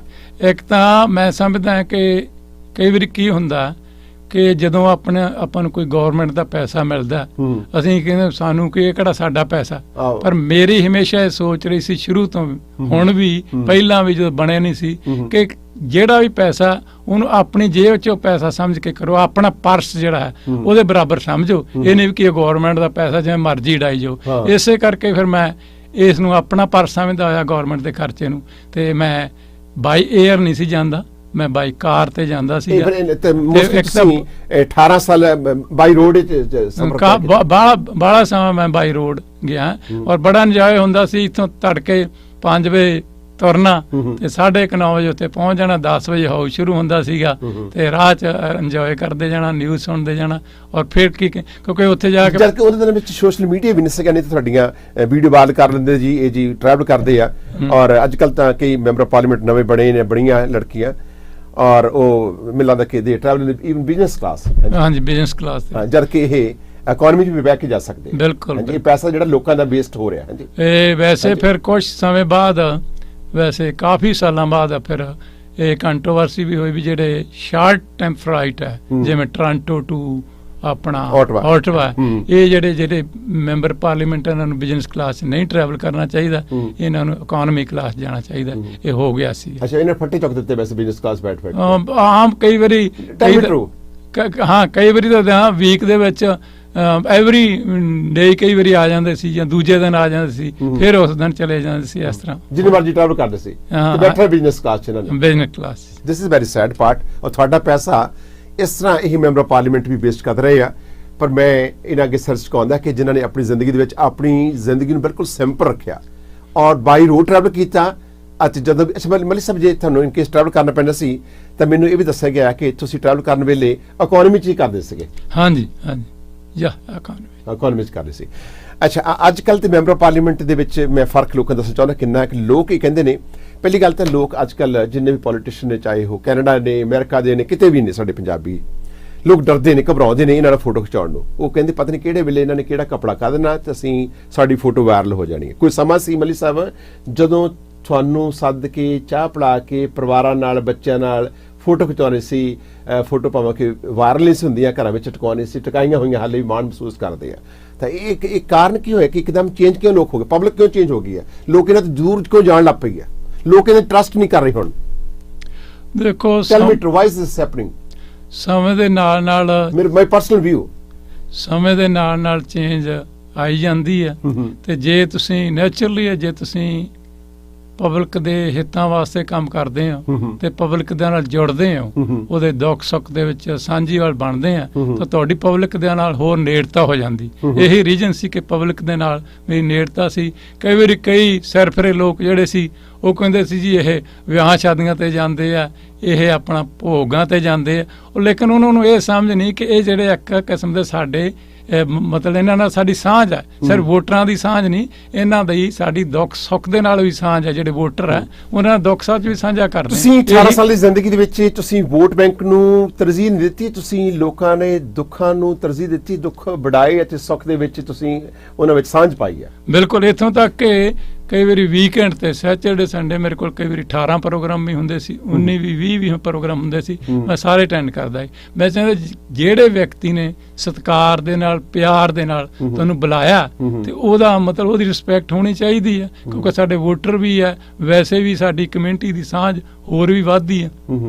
ਤੇ ਇਸ ਕਰਕੇ ਮੈਂ ਤਕਰੀਬਨ ਸਾਰੇ ਫੰਕਸ਼ਨਾਂ ਤੇ ਵੀ ਜਾਂਦਾ ਸੀ। ਔਰ ਇੱਥੋਂ ਤੱਕ ਮੇਰਾ ਇਹ ਅਸੂਲ ਬਣਾਇਆ ਸੀਗਾ, ਜਿਵੇਂ ਪਹਿਲਾਂ ਵੀ ਜ਼ਿਕਰ ਕੀਤਾ, ਕਿ ਜੇ ਕੋਈ ਵਿਅਕਤੀ ਕਾਲ ਕਰਦਾ ਸੀ ਤੇ ਮੈਂ ਆਪਣੇ ਜਿਹੜੇ ਦਫ਼ਤਰ ਦੇ ਵਿੱਚ ਮੇਰੇ EMPLOYEE ਕੰਮ ਕਰਦੇ ਸੀ, ਜੇ ਤਾਂ ਮੈਂ ਉੱਥੇ ਬੈਠਾ ਤਾਂ ਉਹਨਾਂ ਨੂੰ ਮੈਂ ਇਹ ਕਹਿੰਦਾ ਸੀ ਵੀ ਤੁਸੀਂ ਫੋਨ ਮੇਰੇ ਨਾਲ ਮਿਲਾ ਦਿਓ। ਇਹ ਨਹੀਂ ਵੀ ਤਾਂ ਕਹਿ ਦਿਓ ਤਾਂ ਜੀ ਬਿਜ਼ੀ ਆ, ਹੈ ਨਹੀਂ ਗੇ ਇੱਥੇ ਜਾਂ। ਤੇ ਜੇ ਮੈਂ ਆਊਟਵੇ ਆ ਤੇ ਪਾਰਲੀਮੈਂਟ ਦੇ ਵਿੱਚ ਆ, ਪਾਰਲੀਮੈਂਟ 'ਚ ਬਹੁਤ ਮੁਸ਼ਕਿਲ ਹੋ ਜਾਂਦਾ ਕਈ ਵਾਰੀ, ਤੇ ਤੁਸੀਂ ਉੱਥੇ ਮੈਸੇਜ ਛੱਡ ਦਿਓ ਤੇ ਮੈਂ ਜਿਹੜੇ ਵਿਅਕਤੀ ਨੇ ਵੀ ਕਾਲ ਕੀਤਾ ਉਸੇ ਦਿਨ ਘੰਟੇ ਦੇ ਵਿੱਚ ਮੈਂ ਉਹਦੀ ਕਾਲ ਰਿਟਰਨ ਕਰੂੰਗਾ। ਤੇ ਮੈਂ ਕਰਦਾ ਵੀ ਰਿਹਾ ਆਊਟਵੇ ਤੋਂ ਖੁਦ। ਜੇ ਤੁਸੀਂ ਮੁੱਖ ਮੰਤਰੀ ਨਾਲ ਮਿਲ ਕੇ ਹਰਚਰਨ ਸਿੰਘ ਜੀ ਦੇ ਨਾਲ ਮੋਗਾ ਡਿਸਟ੍ਰਿਕਟ ਬਣਾਇਆ, ਹਾਂਜੀ, ਤੁਸੀਂ ਉਹਨਾਂ ਨੂੰ ਗੱਲਬਾਤ ਕੀਤੀ, ਤੁਹਾਡਾ ਚੱਕਰ ਲਾਇਆ, ਉੱਥੇ ਕੌਂਸਲੇਟ ਦੀਆਂ ਸੇਵਾਵਾਂ ਜਿਹੜੀਆਂ ਕਿਤੇ ਭੁੱਲ ਨਾ ਜਾਇਓ, ਸਾਡੇ ਚੰਡੀਗੜ੍ਹ ਵਿੱਚ ਕੌਂਸਲੇਟ ਬਣਾਉਣ ਦੇ ਵਿੱਚ ਤੁਹਾਡਾ ਜਿਹੜਾ ਯੋਗਦਾਨ। ਬਿਲਕੁਲ ਜੀ। ਉਸ ਤੋਂ ਬਾਅਦ ਚੰਡੀਗੜ੍ਹ ਦੇ ਵਿੱਚ ਪਹਿਲਾਂ ਤਾਲਮੇਲ ਆਫਿਸ ਖੋਲ੍ਹਿਆ ਸੀਗਾ, ਔਰ ਉਸ ਤੋਂ ਬਾਅਦ ਹੌਲੀ ਹੌਲੀ, ਕਿਉਂਕਿ ਕਿਸੇ ਵੀ ਹੋਰ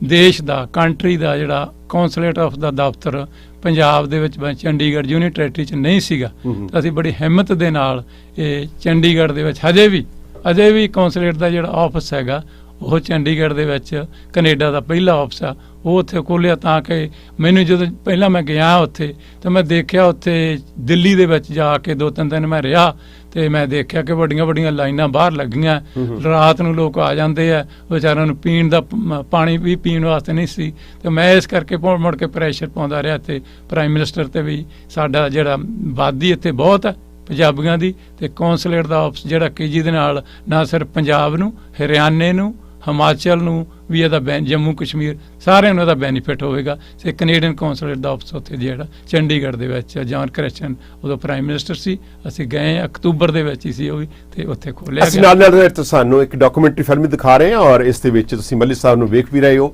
ਔਰ ਕੁਝ ਤਸਵੀਰਾਂ ਤੁਸੀਂ ਵੇਖ ਰਹੇ ਹੋ ਕਿਹੜੇ ਪ੍ਰਾਈਮ ਮਿਨਿਸਟਰ ਬਣਦੇ ਨੇ। ਤੇ ਤੁਹਾਨੂੰ ਆਪਣੀ 18 ਸਾਲ ਦੀ ਜ਼ਿੰਦਗੀ ਦੇ ਵਿੱਚ ਹਿੰਦੁਸਤਾਨ ਦੇ ਕਿੰਨੇ ਪ੍ਰਾਈਮ ਮਿਨਿਸਟਰ ਨੂੰ ਮਿਲਣ ਦਾ ਮੌਕਾ ਮਿਲਿਆ? ਉਹ ਵੈਸੇ ਆਪਣੇ right honourable doctor Manmohan Singh ji, ਦੇਵ ਗੌੜਾ ਜੀ, ਗੁਜਰਾਲ ਜੀ, ਆਈ.ਕੇ. ਗੁਜਰਾਲ, ਤੇ ਹੁਣ ਕਈ ਵਾਰ ਤਾਂ ਮੇਰੇ ਖਿਆਲ ਖੈਰ ਮਤਲਬ ਕਿ ਕਾਫੀ ਤੁਸੀਂ ਵੱਡੀ ਗਿਣਤੀ ਵਿੱਚ ਉਹਨਾਂ ਨੂੰ ਇੱਥੇ ਮਿਲੇ ਹੋ, ਇੱਥੇ ਵੀ ਤੁਸੀਂ ਕਈ ਵਾਰੀ ਰਿਸੀਵ ਕੀਤਾ। ਹਾਂਜੀ ਹਾਂਜੀ। ਔਰ ਇਸ ਤੋਂ ਇਲਾਵਾ ਜਿਵੇਂ ਤੁਸੀਂ ਜ਼ਿਕਰ ਕੀਤਾ ਕਿ ਚੰਡੀਗੜ੍ਹ ਦੇ ਵਿੱਚ ਜਿਹੜਾ ਕੌਂਸਲਰ ਦਫ਼ਤਰ, ਇੱਥੇ ਵੀ ਜਦੋਂ ਮੈਂ 1993 ਦੇ ਵਿੱਚ ਬਣਿਆ, ਉਸ ਤੋਂ ਪਹਿਲਾਂ ਕੈਨੇਡੀਅਨ ਪਾਸਪੋਰਟ ਦਾ ਆਫਿਸ ਜਿਹੜਾ ਬ੍ਰੈਮਲੀ, ਜਿਹੜੀ ਲਾਇਬ੍ਰੇਰੀ ਨਾ ਬ੍ਰੈਮਲੀ ਸਿਟੀ ਸੈਂਟਰ ਦੇ ਕੋਲ, ਉੱਥੇ ਹੁੰਦਾ ਸੀ ਕੈਨੇਡੀਅਨ। ਪਰ ਲੇਕਿਨ ਪਹਿਲੀ ਸਰਕਾਰ ਨੇ ਇੱਥੋਂ ਮੂਵ ਕਰਕੇ ਤੇ ਉਹ ਮਿਸੀਸਾਗਾ ਬਰਨਮਥ ਰੋਡ ਤੇ ਲੈ ਗਏ ਸੀ ਕੈਨੇਡੀਅਨ ਕੌਂਸਲਰ ਆਫਿਸ। ਫਿਰ ਜਦੋਂ ਮੈਂ ਬਣਿਆ, ਮੈਂ ਇਹਨਾਂ ਦੇ ਮਗਰੀ ਪਿਆ ਰਿਹਾ ਆਪਣੇ ਫੋਰਨ ਅਫੇਅਰ ਮਿਨਿਸਟਰ ਦੇ, ਵੀ ਦੇਖੋ ਪਹਿਲਾਂ ਇਹ ਦਫ਼ਤਰ ਹੁੰਦਾ ਸੀਗਾ ਬਰੈਂਪਟਨ ਦੇ ਵਿੱਚ, ਤੇ ਬਰੈਂਪਟਨ ਦੇ ਵਿੱਚ ਵੀ ਆਬਾਦੀ ਬਹੁਤ ਆ ਜਿਹੜੀ ਐਥਨਿਕ ਕਮਿਊਨਿਟੀ ਦੀ, ਤੇ ਇੱਥੇ ਉਹਨਾਂ ਨੂੰ ਪਾਸਪੋਰਟ ਬਣਾਉਣ ਦੇਣ ਵਾਸਤੇ ਉਹਨਾਂ ਨੂੰ ਜਾਣਾ ਪੈਂਦਾ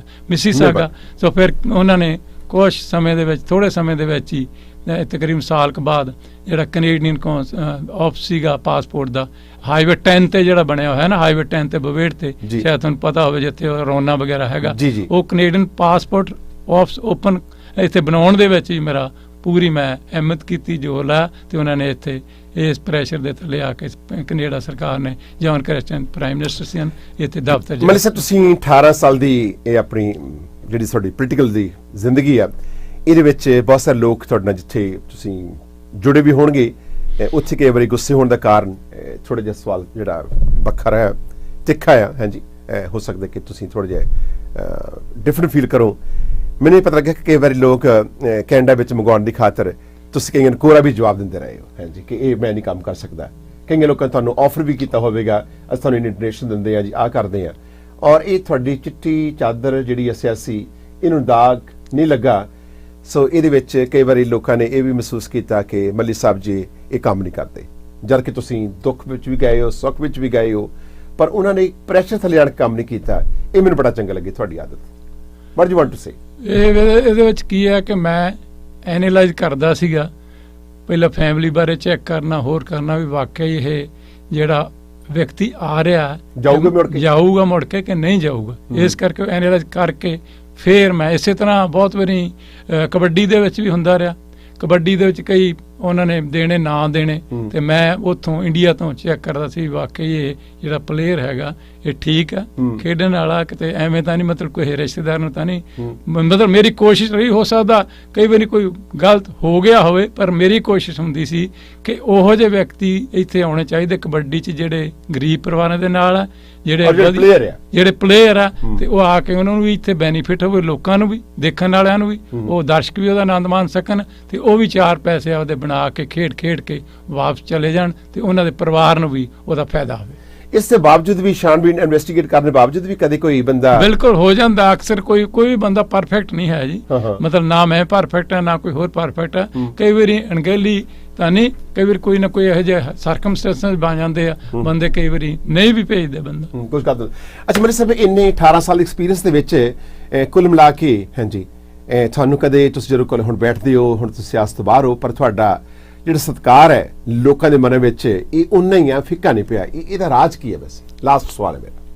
ਮੈਂ ਤੁਹਾਨੂੰ ਜਿਸ ਤਰ੍ਹਾਂ ਤੁਹਾਨੂੰ ਦੱਸਿਆ ਬਾਸੀ ਸਾਹਿਬ ਕਿ ਪਹਿਲੀ ਗੱਲ ਤਾਂ ਆਮ ਕਈ ਵਾਰੀ ਕੀ ਹੁੰਦਾ, ਜਦੋਂ ਮੈਂਬਰ ਪਾਰਲੀਮੈਂਟ ਕੋਈ ਬਣ ਜਾਂਦਾ, ਕੋਈ ਕਾਲ ਕਰਦਾ, ਉਹ ਛੇਤੀ ਉਹਦਾ ਕਾਲ ਦਾ ਰਿਟਰਨ ਕਈ ਵਾਰੀ ਨਹੀਂ ਕਰਦੇ, ਤੇ ਮੈਂ ਹਮੇਸ਼ਾ 1 ਘੰਟੇ ਦੇ ਵਿੱਚ ਕਾਲ ਕਰਦਾ ਰਿਹਾ।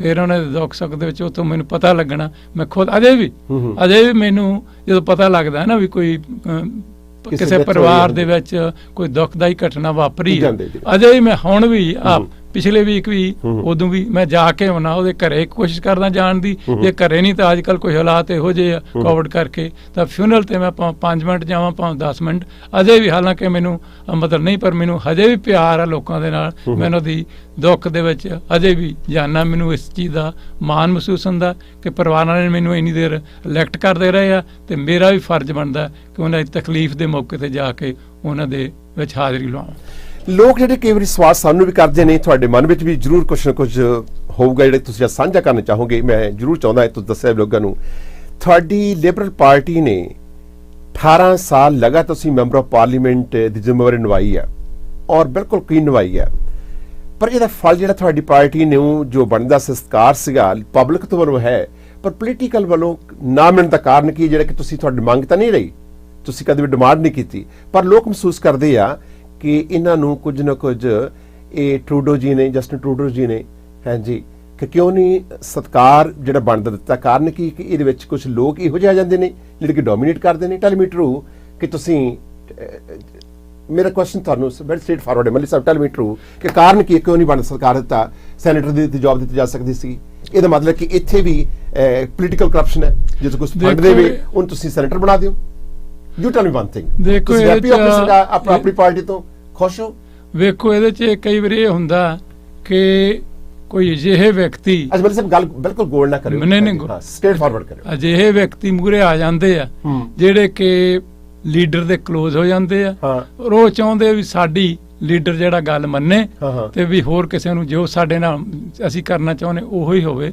ਇਸ ਤਰ੍ਹਾਂ ਦੇ ਹਾਲਾਤ ਬਣ ਗਏ ਤਾਂ ਫਿਰ ਲੀਡਰ ਵੀ, ਕਿਉਂਕਿ ਫਿਰ ਨੈਚੁਰਲੀ ਆ ਤੁਸੀਂ ਤਾਂ ਉੱਥੇ ਨਹੀਂ ਹੁੰਦੇ, ਤੇ ਜਿਹੜਾ ਲੀਡਰ ਦੇ ਕਲੋਜ਼ ਹੁੰਦੇ ਉਹ ਉੱਥੇ ਹੁੰਦੇ, ਤੇ ਉਹ ਫਿਰ ਫਰਕ ਪੈਂਦਾ। ਲੀਡਰ ਉਹਦੀ ਜ਼ਿਆਦਾ ਸੁਣੂ ਜਿਹੜਾ ਉੱਥੇ ਤੁਹਾਡੇ ਨਾਲ 24 ਘੰਟੇ ਰਹਿੰਦਾ। ਇਹਦਾ ਮਤਲਬ ਕਿ ਇਹ ਵੀ ਇੱਕ ਪੋਲੀਟੀਕਲ ਕਰਪਸ਼ਨ ਹੈ?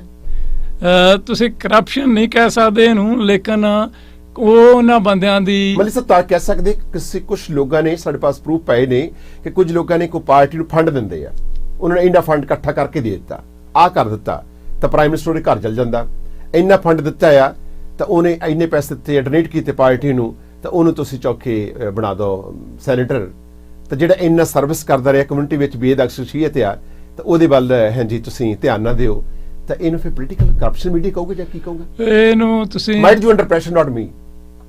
ਨਹੀਂ, ਵੈਸੇ ਇਹਨੂੰ ਇਹਦੇ 'ਚ ਜਿਹੜਾ ਕਿ ਕਈ ਵਾਰੀ ਕਰਪਸ਼ਨ ਨਹੀਂ ਕਹਿ ਸਕਦੇ, ਕਈ ਵਾਰੀ ਕੀ ਹੁੰਦਾ ਕਿ ਉਹ ਤੇ ਜਿਹੜੇ ਉਹਦੇ ਐਸੋਸੀਏਟ ਹੁੰਦੇ, ਕਲੋਜ਼ ਬੰਦੇ ਜਿਨ੍ਹਾਂ ਨੇ ਮਦਦ ਕੀਤੀ ਹੁੰਦੀ ਹੈ, ਕੋਈ ਉਹ ਜ਼ਿਆਦਾ ਹਾਵੀ ਹੋ ਜਾਂਦੇ, ਉਹਨਾਂ ਦੀ ਗੱਲ ਉਹ ਸੁਣਨ ਲੱਗ ਪੈਂਦੇ ਜ਼ਿਆਦਾ, ਤੇ ਜਿਹੜੇ ਦੂਸਰੇ ਗ੍ਰਾਸ ਰੂਟਸ ਪੀਪਲ ਹੁੰਦੇ ਆ, ਜਿਸ ਤਰ੍ਹਾਂ ਪੋਲੀਟੀਕਲ ਫੇਅਰ ਨਹੀਂ ਨਾ ਹੋਇਆ, ਜਿਸ ਤਰ੍ਹਾਂ ਗ੍ਰਾਸ ਰੂਟਸ ਪੀਪਲ, ਮੈਂ ਹੀ ਨਹੀਂ ਹੋਰ ਵੀ ਮੈਂਬਰ ਪਾਰਲੀਮੈਂਟ ਜਿਹੜੇ ਹੈਗੇ ਆ, ਉਹ ਫਿਰ ਗ੍ਰਾਸ ਰੂਟਸ ਪੀਪਲ ਜਿਹੜੇ ਹੈਗੇ ਆ ਉਹਨਾਂ ਦੀ ਉਹ ਗੱਲ ਨਹੀਂ ਸੁਣਦੇ। ਕਈ ਵਾਰੀ ਉਹ ਕਾਨੂੰਨ ਹੀ ਇਸ ਤਰ੍ਹਾਂ ਦੇ ਬਣਾ ਦਿੰਦੇ, ਚੇਂਜ ਕਰ ਦਿੰਦੇ ਤਾਂ ਕਿ ਉਹਨਾਂ ਨੂੰ ਕੋਈ ਰਾਹ ਹੀ ਨਾ ਮਿਲੇ ਦੂਜੇ ਬੰਦਿਆਂ ਨੂੰ। ਜਿਸ ਤਰ੍ਹਾਂ ਕਿ ਸੈਨੇਟ ਦਾ ਸੀਗਾ, ਸੈਨੇਟ ਦੇ ਵਿੱਚ ਉਹਨਾਂ ਨੇ ਇਨਡਾਇਰੈਕਟਲੀ ਉਹ ਚੇਂਜ ਕਰਤਾ ਕਿ ਜੇ ਅਸੀਂ ਅਪੁਆਇੰਟਮੈਂਟ ਨਹੀਂ ਕਰਨੀਆਂ, ਅਪਲਾਈ ਕਰਨ ਲੋਕ, ਉਦੋਂ ਬਾਅਦ ਅਸੀਂ ਤੇ ਜਿਹੜੇ ਲਿਬਰਲ ਦੇ ਮੈਂਬਰ ਰਹਿ ਚੁੱਕੇ ਆ ਉਹ ਨਹੀਂ ਕਰ ਸਕਦੇ, ਯਾਨੀ ਉਸ ਤਰੀਕੇ ਨਾਲ ਟਵਿਸਟ ਕਰ ਲੈਂਦੇ ਆ। ਹਾਂ ਆਈ ਸੀ। ਸੋ ਲੋਕਾਂ ਦੇ ਅੱਖੀਂ ਕੱਟਾ ਪਾਉਣ ਵਾਲੀ ਗੱਲ ਇਹ ਲੀਡਰਸ਼ਿਪ ਕਰਦੀ ਹੈ, ਇਹ ਹਰ ਪਾਰਟੀ ਵਿੱਚ ਹੈ। ਸੌਰੀ ਟੂ ਸੇ ਦੈਟ ਮੱਲੀ ਸਾਹਿਬ ਕਹਿਣ ਜਾਂ ਨਾ ਕਹਿਣ, ਮੈਂ ਇਹ ਕਹਿਣ ਨੂੰ ਤਾਂ ਰਿਪਬਲਿਕ ਕਹਿੰਦੀ ਹੈ ਕਿ ਜੇ ਸੈਂਟਰ ਸਾਡੀ ਕਮਿਊਨਿਟੀ ਦੇ ਵਿੱਚ ਕੋਈ ਸਿੱਖ ਬਣਦਾ, ਡਿਜ਼ਰਵ ਕਰਦਾ, ਤਾਂ ਮੱਲੀ ਸਾਹਿਬ ਤੇ ਕਿਉਂ ਨਹੀਂ ਬਣਾਏ ਸਰਕਾਰ ਨੇ, ਇਸ ਪਾਰਟੀ ਨੇ ਕਿਉਂ ਨਹੀਂ ਬਣਾਏ? ਮੱਲੀ ਸਾਹਿਬ, ਅਸੀਂ ਰਹਿੰਦੀ ਦੁਨੀਆ ਦੇ ਵਿੱਚ ਹਰ ਇੱਕ ਵਿਅਕਤੀ ਜਿਹੜਾ ਆ ਹਰ ਮੁਲਕ ਵਿੱਚ ਤੁਹਾਨੂੰ ਵਾਚ ਕਰਿਆ, ਔਰ ਤੁਸੀਂ ਮਹਿਸੂਸ ਕਰਦੇ ਹੋ ਕੋਈ ਤੁਹਾਡੀ 18 ਸਾਲ ਦੇ ਵਿੱਚ ਐਸੀ ਜ਼ਿੰਮੇਵਾਰੀ ਜਿਹੜੀ ਤੁਸੀਂ ਨਹੀਂ ਨਿਭਾ ਸਕੇ, ਤੁਸੀਂ ਹੁਣ ਮਹਿਸੂਸ ਕਰਦੇ ਹੋ? ਕੁਝ ਤੁਹਾਨੂੰ ਹੈ ਕੁਝ ਐਸਾ ਦਿਮਾਗ ਦੇ ਵਿੱਚ ਕਈ ਵਾਰ ਤੁਹਾਨੂੰ ਤੜਫ ਲੱਗਦੀ ਹੋਵੇ, ਕਈ ਵਾਰ ਤੁਸੀਂ ਮਹਿਸੂਸ ਕਰਦੇ ਹੋਵੋ ਕਿ ਆਕਾਸ਼ ਕਿ ਮੈਨੂੰ ਮੌਕਾ ਮਿਲਿਆ ਸੀ ਜਿਹੜਾ ਮੈਂ ਕਰ ਨਹੀਂ ਸਕਿਆ, ਮੈਨੂੰ ਕਰਨਾ ਚਾਹੀਦਾ ਸੀ? ਦੇਖੋ, ਸਭ ਤੋਂ ਪਹਿਲਾਂ ਮੈਂ ਕੋਸ਼ਿਸ਼ ਕੀਤੀ 18 ਸਾਲ ਦੇ ਵਿੱਚ ਕੋਈ ਵੀ ਕਮਿਊਨਿਟੀ ਦਾ ਇਸ਼ੂ ਆ, ਕੋਈ ਵੀ, ਇਹ ਨਹੀਂ ਵੀ ਹਰੇਕ ਇਸ਼ੂ ਨੂੰ ਮੈਂ ਟੱਚ ਕੀਤਾ। ਕਿਹੜੇ ਉਹ ਧਰਮ ਦੇ ਨਾਲ ਰਿਲੇਟਡ ਨਾ, ਹਰੇਕ, ਚਾਹੇ ਦੀਵਾਲੀ ਹੈ, ਚਾਹੇ ਮਤਲਬ ਈਦ ਹੈਗੀ ਹੈ, ਜਾਂ ਹੋਰ ਆ, ਜਾਂ ਉਹਨਾਂ ਦਾ ਕੋਈ ਮਸਲਾ ਹੈਗਾ, ਜਿਵੇਂ ਹਿਊਮਨ ਰਾਈਟਸ ਦਾ ਇਸ਼ੂ ਹੈ ਪਾਕਿਸਤਾਨ ਦੇ ਵਿੱਚ, ਜਾਂ ਹੋਰ ਵੀ ਕਿੱਥੇ ਕਿੱਥੇ ਸੋਹਰਾ ਮੈਂ ਟੱਚ ਕਰਨ ਦੀ ਕੋਸ਼ਿਸ਼ ਕੀਤੀ ਆ। ਔਰ ਬਾਕੀ ਜਿਸ ਤਰ੍ਹਾਂ ਕਿ ਕਮਿਊਨਿਟੀ ਦੇ ਵਿੱਚ ਇੱਥੇ ਵੀ ਸ਼ਾਇਦ ਤੁਹਾਨੂੰ ਪਤਾ ਹੋਵੇ ਕਿ ਸਨਪੈਕ ਜਿਹੜਾ ਗੁਰੂ ਘਰ ਹੈ ਉਹਦੇ ਲਾਗੇ ਨਿਊਕਲੀਅਰ ਵੇਸਟ ਪਲਾਂਟ ਬਣਾਉਣਾ ਚਾਹੁੰਦੇ ਸੀ, ਜਿਹਦੇ ਨਾਲ ਕਿ এনवायरमेंट ਤੇ ਬਹੁਤ ਫਰਕ ਪੈਣਾ ਸੀਗਾ, ਲੋਕਾਂ ਦੀ ਸਿਹਤ ਤੇ ਬਹੁਤ ਅਸਰ ਪੈਣਾ ਸੀ। ਮੈਂ ਖੁਦ ਉੱਥੋਂ ਦੇ ਜਿਹੜੇ ਗੁਆਂਢ ਨੇੜੇ ਰਹਿੰਦੇ ਸੀ ਗੌਰਵੇ ਤੇ ਕੁਈਨ ਦੇ ਲਾਗੇ, ਮੈਂ ਉਹਨਾਂ ਨੂੰ ਖੁਦ ਲੋਕਾਂ ਨੂੰ ਦੂਸਰੀਆਂ ਕਮੇਟੀਆਂ ਦੇ ਮਿਲਿਆ। ਮੈਂ ਕਿਹਾ ਵੀ ਇਸ ਤਰ੍ਹਾਂ ਆਪਾਂ ਤੁਸੀਂ ਇਕੱਠੇ ਹੋਵੋ, ਮੈਂ ਤੁਹਾਨੂੰ ਨਾਲ ਲੈ ਕੇ ਆਟੋਵੇ ਚੱਲੂੰਗਾ, ਜਿਹੜਾ এনवायरमेंट ਮਿਨਿਸਟਰ ਹੈ ਉਹਦੇ ਨਾਲ ਮੀਟਿੰਗ ਹੋਊ, ਇਹ ਬੰਦ ਹੋਣਾ ਚਾਹੀਦਾ ਤੁਹਾਡੇ ਵਾਸਤੇ ਵੀ ਤੇ ਤੁਹਾਡੇ ਬੱਚਿਆਂ ਦੀ ਸਿਹਤ ਵਾਸਤੇ ਵੀ। ਇੱਕ ਤਾਂ ਅਸੀਂ ਗਏ ਉੱਥੋਂ ਵੈਨਾਂ ਲੈ ਕੇ, এনवायरमेंट ਮਿਨਿਸਟਰ ਨਾਲ ਮੀਟਿੰਗ ਹੋਈ ਵੀ ਇਹਨੂੰ ਸਟੱਡੀ ਕਰੋ, ਤੇ ਅਸੀਂ ਨਹੀਂ ਚਾਹੁੰਦੇ, ਇਹ ਕਾਫੀ ਪ੍ਰੈਸ਼ਰ ਪਾਇਆ ਤੇ ਉਹਨਾਂ ਨੇ ਬੰਦ ਕਰਤਾ ਸੀ ਜਿਹੜਾ এনवायरमेंट ਦਾ ਇੱਥੇ ਨਿਊਕਲੀਅਰ ਵੇਸਟ ਪਾਵਰ ਪਲਾਂਟ ਲਾਉਣ ਲੱਗੇ ਸੀ ਸਨਪੈਕ ਰੋਡ ਦੇ ਉੱਤੇ, ਸਨਪੈਕ ਗੁਰਦੁਆਰਾ ਸਾਹਿਬ ਦੇ ਨਾਲ। ਇਹ ਸਿਰਫ ਉਦੋਂ ਆਪਣਾ ਗੁਰਦੁਆਰਾ ਸਾਹਿਬ ਤਾਂ ਬਣਿਆ ਨਹੀਂ ਸੀ, ਉਦੋਂ ਤਾਂ ਸਿਰਫ ਉਦਾਂ ਹੀ ਸੀ। ਪਰ ਦੂਸਰੀਆਂ ਕਮਿਊਨਿਟੀਆਂ ਨੂੰ ਮੈਂ ਜਿਹੜੀਆਂ ਉੱਥੇ ਨੇੜ ਰਹਿੰਦੀਆਂ ਸੀਗੀਆਂ ਉਹ ਅਪਾਰਟਮੈਂਟਾਂ 'ਚ ਗੌਰਵੇ ਤੇ ਕੁਈਨ ਦੇ ਲਾਗੇ, ਉਹਨਾਂ ਨੂੰ ਕੀਤਾ। ਉਹ ਹੋਰ ਇਸੇ ਤਰ੍ਹਾਂ ਫੋਰਨ ਕ੍ਰੈਡੈਂਸ਼ੀਅਲ ਦੀ, ਜਿਸ ਤਰ੍ਹਾਂ ਮੈਂ ਤੁਹਾਨੂੰ ਗੱਲ ਦੱਸ ਚੁੱਕਾ ਵੀ ਫੋਰਨ ਕ੍ਰੈਡੈਂਸ਼ੀਅਲ ਦਾ, ਇਸ ਤਰ੍ਹਾਂ ਹੀ ਇੱਥੇ ਇੰਪਲੋਇਮੈਂਟ, ਸਟੂਡੈਂਟ ਇੰਪਲੋਇਮੈਂਟ ਪ੍ਰੋਗਰਾਮ ਸੀਗਾ, ਉਹ ਵੀ ਮਾਲਟਨ ਦੇ ਵਿੱਚ ਦਫ਼ਤਰ ਕਰਾਇਆ। ਔਰ ਇੱਥੋਂ ਤੱਕ ਕਿ ਸਮਰ ਟਾਈਮ ਦੇ ਵਿੱਚ ਗਵਰਨਮੈਂਟ ਜਿਹੜੀ ਸੀ ਫੰਡਿੰਗ ਦਿੰਦੀ ਸੀ ਕਿ ਸਟੂਡੈਂਟ ਜਿਹੜੇ ਆ ਸਮਰ ਦੇ ਵਿੱਚ ਹਾਇਰ ਕੀਤੇ ਜਾਣ, ਤੇ ਉਹ ਹਰੇਕ MP ਨੂੰ ਫੰਡਿੰਗ ਹੁੰਦੀ ਸੀ। ਮੈਂ ਇਹ ਨਹੀਂ ਸੀ ਵੀ ਜਿਹੜੀ ਕੰਪਨੀ ਕੋਈ ਅਪਲਾਈ ਕਰਦੀ ਸੀ ਉਹਨਾਂ ਨੂੰ ਮੈਂ ਆਪ ਜਾ ਕੇ ਕਹਿੰਦਾ ਸੀ ਮੈਂ ਦੇਖਣਾ ਤੁਹਾਡਾ। ਤੇ ਬਾਕੀ ਇਹ ਹੈ ਜਿਹੜੇ ਤੁਸੀਂ ਹਾਇਰ ਕਰਨੇ ਬੰਦੇ ਉਹ ਹਲਕੇ ਦੇ ਹੋਣੇ ਚਾਹੀਦੇ, ਇਹ ਨਹੀਂ ਵੀ ਤੁਹਾਡਾ ਕੋਈ ਰਿਸ਼ਤੇਦਾਰ ਜੋ ਹੋਵੇ ਜਾਂ ਜਾਣ ਪਿਆ, ਹਲਕੇ ਦੇ ਹੋਣ ਤਾਂ ਮੈਂ ਤਾਂ ਫੰਡਿੰਗ ਦੇ ਉੱਤੇ ਉਹ ਅਪਰੂਵ ਕਰੂੰਗਾ। ਸੋ ਕਾਫੀ ਵੱਡੀ ਗਿਣਤੀ 'ਚ ਹਰੇਕ ਸਮਰ ਦੇ ਵਿੱਚ ਸਟੂਡੈਂਟ ਜਿਹੜੇ ਹਾਇਰ ਕਰਦੇ ਸੀ ਉਹ ਸਿਰਫ ਮਾਲਟਨ ਤੇ ਬ੍ਰਿਮਪਟਨ ਏਰੀਆ 'ਚ ਮੇਰੀ ਕੰਸਟੀਚੁਐਂਸੀ ਦੇ ਹੁੰਦੇ ਸੀ। ਤੁਸੀਂ 18 ਸਾਲ ਵਿੱਚ ਜੋ ਕੀਤਾ ਤੁਹਾਨੂੰ ਪੂਰੀ ਸੈਟੀਸਫੈਕਸ਼ਨ ਹੈ, ਔਰ ਤੁਹਾਡੇ ਮਨ ਦੇ ਵਿੱਚ ਕੋਈ ਐਸਾ ਬੁਲਬੁਲਾ ਨਹੀਂ ਹੈ ਜਿਹੜਾ ਕਿ ਤੁਸੀਂ ਕਰਨਾ ਚਾਹੁੰਦੇ ਸੀ, ਕਰ ਨਹੀਂ ਹੋਇਆ, ਤੁਹਾਡੀ ਪਾਰਟੀ ਵੱਲੋਂ ਪ੍ਰੈਸ਼ਰ ਰਿਹਾ ਹੋਵੇ, ਪਬਲਿਕ ਨੇ ਨਾ ਸਾਥ ਦਿੱਤਾ ਹੋਵੇ, ਕੋਈ ਐਸੀ ਗੱਲ ਯਾਦ ਹੋਵੇ ਜਿਹੜੀ ਤੁਸੀਂ ਸਾਂਝੀ ਕਰਨੀ ਚਾਹੁੰਦੇ ਹੋ? ਦੇਖੋ ਜੀ, ਮੈਂ ਇਹ ਪਾਰਟੀ ਦਾ ਕਈ ਵਾਰੀ ਪਾਰਟੀ ਦੇ ਜਿਹੜੇ ਵਿਚਾਰਧਾਰਾ ਹੋਰ ਹੁੰਦੀ ਸੀ, ਪਰ ਫਿਰ ਵੀ ਕਈ ਵਾਰ ਤੁਸੀਂ ਉਹਨੇ ਉਲਟ ਜਾ ਕੇ ਵੀ ਲੋਕਾਂ ਦੇ ਭਲੇ ਵਿੱਚ ਆਏ।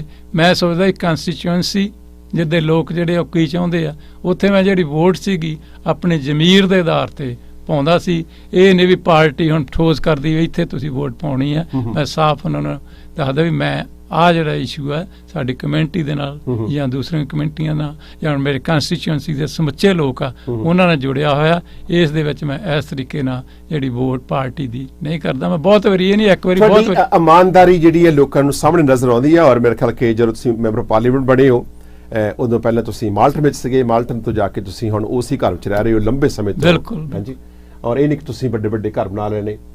ਔਰ ਇੱਕ ਲੋਕਾਂ ਦੇ ਵਿੱਚ ਇਹ ਵੀ ਹੈ ਕਿ ਜੇ ਕੋਈ ਮੈਂਬਰ ਆਫ ਪਾਰਲੀਮੈਂਟ ਨੂੰ ਫੰਡ ਰੇਜ਼ ਕਰਨ ਵੇਲੇ $1,500-1,200 ਟੇਬਲ ਲੈਂਦਾ ਤਾਂ ਉਹਦੇ ਕੰਮ ਹੁੰਦੇ ਵੀ ਰਹੇ। ਤੇ ਕਈ ਮੈਂਬਰ ਆਫ ਪਾਰਲੀਮੈਂਟ ਤੁਹਾਡੇ ਪਾਰਟੀ ਦੇ sorry to say that charge ਵੀ ਹੋਏ ਨੇ, ਪਿਛਲੇ ਜੇ RC ਇੰਚਾਰਜ ਵੀ ਕੀਤੇ ਨੇ, ਮਿਸਟਰ ਕੀ ਨਾਮ ਗਰੇਵਾਲ ਦਾ, ਆਉਣ ਵਾਲੇ ਦਿਨਾਂ ਵਿੱਚ ਹੋਰ ਵੇਟ ਕਰੋ, ਬੜਾ ਕੁਝ ਹੋਰ ਹੋਣ ਵਾਲਾ ਜਿਹੜਾ ਕਿ ਅਸੀਂ ਟੈਲੀਕਾਸਟ ਕਰ ਬਿਨਾਂ ਕਿਸੇ ਡਰ ਤੋਂ। ਮਲਿਕ ਸਾਹਿਬ ਨੇ ਜਿਹੜੇ ਫੰਡ ਹੈ ਨਾ ਇਹ ਕਿਉਂਕਿ ਫੰਡ ਤੋਂ ਬਗੈਰ ਤਾਂ ਨਹੀਂ ਚੱਲਦਾ, ਪਰ ਫਿਰ ਵੀ ਮੇਰਾ ਇਸ ਤਰ੍ਹਾਂ ਦਾ ਮਤ ਨਹੀਂ ਸੀ ਹੈ। ਮੈਂ ਕੀ ਕਰਦਾ ਸੀ, 4 ਸਾਲ ਬਾਅਦ ਇਲੈਕਸ਼ਨ ਹੁੰਦੀ ਸੀ, 4 ਸਾਲ ਦੇ ਵਿੱਚ ਤੁਹਾਨੂੰ ਵੀ ਪਤਾ 4 ਸਾਲ ਦੇ ਵਿੱਚ ਸਿਰਫ ਮੈਂ ਇੱਕ ਵਾਰੀ ਫੰਡ ਰੇਜ਼ ਡਿਨਰ ਕਰਦਾ ਸੀ। ਉਹ ਵੀ ਇਹ ਨਹੀਂ ਵੀ 2 ਲੱਖ ਕਰ ਲਿਆ, 4 ਲੱਖ ਕਰ ਲਿਆ, ਨਹੀਂ, ਮੈਂ ਸਿਰਫ ਜੇ $70,000 ਚਾਹੀਦਾ $70,000 ਤੱਕ ਹੀ ਫੰਡ ਰੇਜ਼ ਡਿਨਰ ਇਕੱਠਾ ਕਰਦਾ ਸੀ। ਮੈਂ ਇਹ ਠੋਸਦਾ ਨਹੀਂ ਸੀ ਵੀ ਆ 5 ਟੇਬਲ ਇਹਨੂੰ ਦੇ ਦਿਓ, 10 ਟੇਬਲ ਨਹੀਂ। ਚੈੱਕ ਵੀ ਜਿਹੜਾ ਹੈ ਉਹ ਲੈਂਦੇ ਸੀ ਔਰ ਆਪਣੀ ਰਾਈਡਿੰਗ ਐਸੋਸੀਏਸ਼ਨ ਨਾਮ ਬਿਲਕੁਲ ਬਿਲਕੁਲ ਇਹ ਤਾਂ ਇੱਥੇ ਤਾਂ ਲਿਫਾਫਿਆਂ ਦੇ ਲਿਫਾਫੇ ਲੋਕਾਂ ਤੋਂ ਲੈ ਕੇ ਗਈਆਂ ਨੇ। ਮੈਂਬਰ ਆਫ ਪਾਰਲੀਮੈਂਟ ਇੱਕ ਹੈ ਘਰ ਦਾ, ਤੇ ਮੈਂਬਰ ਆਫ ਪਾਰਲੀਮੈਂਟ ਸਾਰੇ ਬਣੇ ਹੋਏ ਨੇ। ਜੇ ਲੇਡੀ ਹੈ ਤਾਂ ਘਰ ਵਾਲੇ ਮੈਂਬਰ ਆਫ ਪਾਰਲੀਮੈਂਟ ਬਣਿਆ ਹੋਇਆ, ਜੇ ਆਦਮੀ ਹੈ ਤਾਂ ਉਹਦੀ ਵਾਈਫ ਵੀ ਬਣੀ ਹੋਈ ਹੈ। ਸੋ ਇੱਕ ਇਹੋ ਜਿਹਾ ਕੰਮ ਜਿਹੜਾ ਇਸ ਮੁਲਕ ਦੇ ਵਿੱਚ ਇਸ ਦੇ ਨਾਲ ਮੈਂ ਇੱਥੇ ਇਹ ਵੀ ਦੱਸਣਾ ਚਾਹਾਂਗਾ ਕਿ ਜਿਸ ਤਰ੍ਹਾਂ ਮੈਂ ਮੈਂਬਰ ਪਾਰਲੀਮੈਂਟ ਰਿਹਾ ਜਿੰਨੀ ਦੇਰ ਵੀ, ਮੇਰੇ ਪਰਿਵਾਰ ਦਾ ਕੋਈ ਵੀ ਮੈਂਬਰ ਇਹ ਨਹੀਂ ਮੇਰੇ ਦਫ਼ਤਰ 'ਚ ਆ ਕੇ ਬੈਠਾ ਜਾਂ ਉਹੀ ਚਲਾ ਰਿਹਾ ਸਾਰਾ ਜਿਹੜਾ ਦਫ਼ਤਰ ਦਾ ਕੰਮ ਉਹੀ ਚਲਾ ਰਿਹਾ, ਮੇਰਾ ਕੋਈ ਰਿਸ਼ਤੇਦਾਰ ਜਾਂ ਕੋਈ ਮੇਰੀ ਫੈਮਿਲੀ ਮੈਂਬਰ ਇਸ ਤਰ੍ਹਾਂ ਨੇ। ਮੈਂ ਜਿਹੜਾ ਵੀ ਡਾਇਰੈਕਟ ਮੇਰੇ ਨਾਲ ਤਾਲਮੇਲ ਹੁੰਦਾ ਸੀ ਲੋਕਾਂ ਦਾ, ਤੇ ਮੈਂ ਡਾਇਰੈਕਟ ਉਹਦਾ ਹੀ ਗੱਲ ਚੱਲਦਾ ਇੱਥੋਂ ਤੱਕ। ਉਸ ਤੋਂ ਬਾਅਦ ਮੇਰੀ ਡਾਕਟਰ ਬਣੀ, ਉਹ ਮਿਨਿਸਟਰ ਵੀ ਰਹੀ ਆਪਣਾ ਅੰਟਾਰੀਓ ਸਰਕਾਰ ਦੇ ਵਿੱਚ। ਉਹਦੇ ਦਫ਼ਤਰ 'ਚ ਮੈਂ ਕਿਤੇ ਨਹੀਂ ਗਿਆ, ਜੋ ਕੁਛ ਕਰਦੀ ਆਪਣੀ ਮਰਜ਼ੀ ਨਾ ਕਰੇ। ਨਹੀਂ ਤਾਂ ਆਪਣੇ ਇੱਥੇ ਕੀ ਆ, ਲੋਕਾਂ ਦੇ ਜਿਹੜੇ ਕੋਈ ਕੌਂਸਲਰ ਬਣ ਜਾਂਦਾ, ਕੋਈ ਰੀਜਨਲ ਕੌਂਸਲਰ ਬਣ ਜਾਂਦਾ, ਕੋਈ MP ਬਣ ਜਾਂਦਾ, ਉਹਨਾਂ ਦੇ ਜਿਹੜੇ ਮਾਂ ਪਿਓ ਜਾਂ ਰਿਸ਼ਤੇਦਾਰ ਜਿਹੜੇ ਆ ਉਹੀ ਕੰਟਰੋਲ ਕਰਦੇ ਉਹਨੂੰ ਉੱਥੇ ਕੰਮਾਂ 'ਚ। ਲੋਕਾਂ ਨੂੰ ਸਾਨੂੰ ਦੱਸੋ ਮੈਂ ਇਸ ਤਰ੍ਹਾਂ ਦਾ ਕੰਮ ਨਹੀਂ ਕੀਤਾ। ਹਾਂ, ਕਿਉਂਕਿ ਲੋਕਾਂ ਨੇ ਮੈਨੂੰ ਚੁਣਿਆ। ਇੱਕ ਮੈਂਬਰ ਪਾਰਲੀਮੈਂਟ ਨੂੰ ਆਗਿਆ ਦਿੰਦਾ ਹੈ ਕਿ ਜੋ ਕੁਛ ਹੋ ਰਿਹਾ ਅੱਜ ਕੱਲ੍ਹ ਇੱਥੇ, ਜੇ ਕੋਈ ਲੇਡੀ ਬਣੀ ਹੈ ਤੇ ਉਹਦਾ ਜਿਹੜਾ ਫਾਦਰ ਹੈ ਜਾਂ ਫਾਦਰ ਇਨ ਲਾਅ ਜਾਂ ਮਦਰ ਇਨ ਲਾਅ ਆ ਜਾਂ ਕੋਈ ਹੋਰ ਫੈਮਿਲੀ ਮੈਂਬਰ ਆ, ਉਹ ਇਨਫਲੂਐਂਸ ਪਾਵੇ ਪਬਲਿਕ ਤੇ। ਇਹ ਬਿਲਕੁਲ ਵੈਸੇ ਐਥੀਕਲੀ ਇਹ ਠੀਕ ਨਹੀਂ ਹੈ।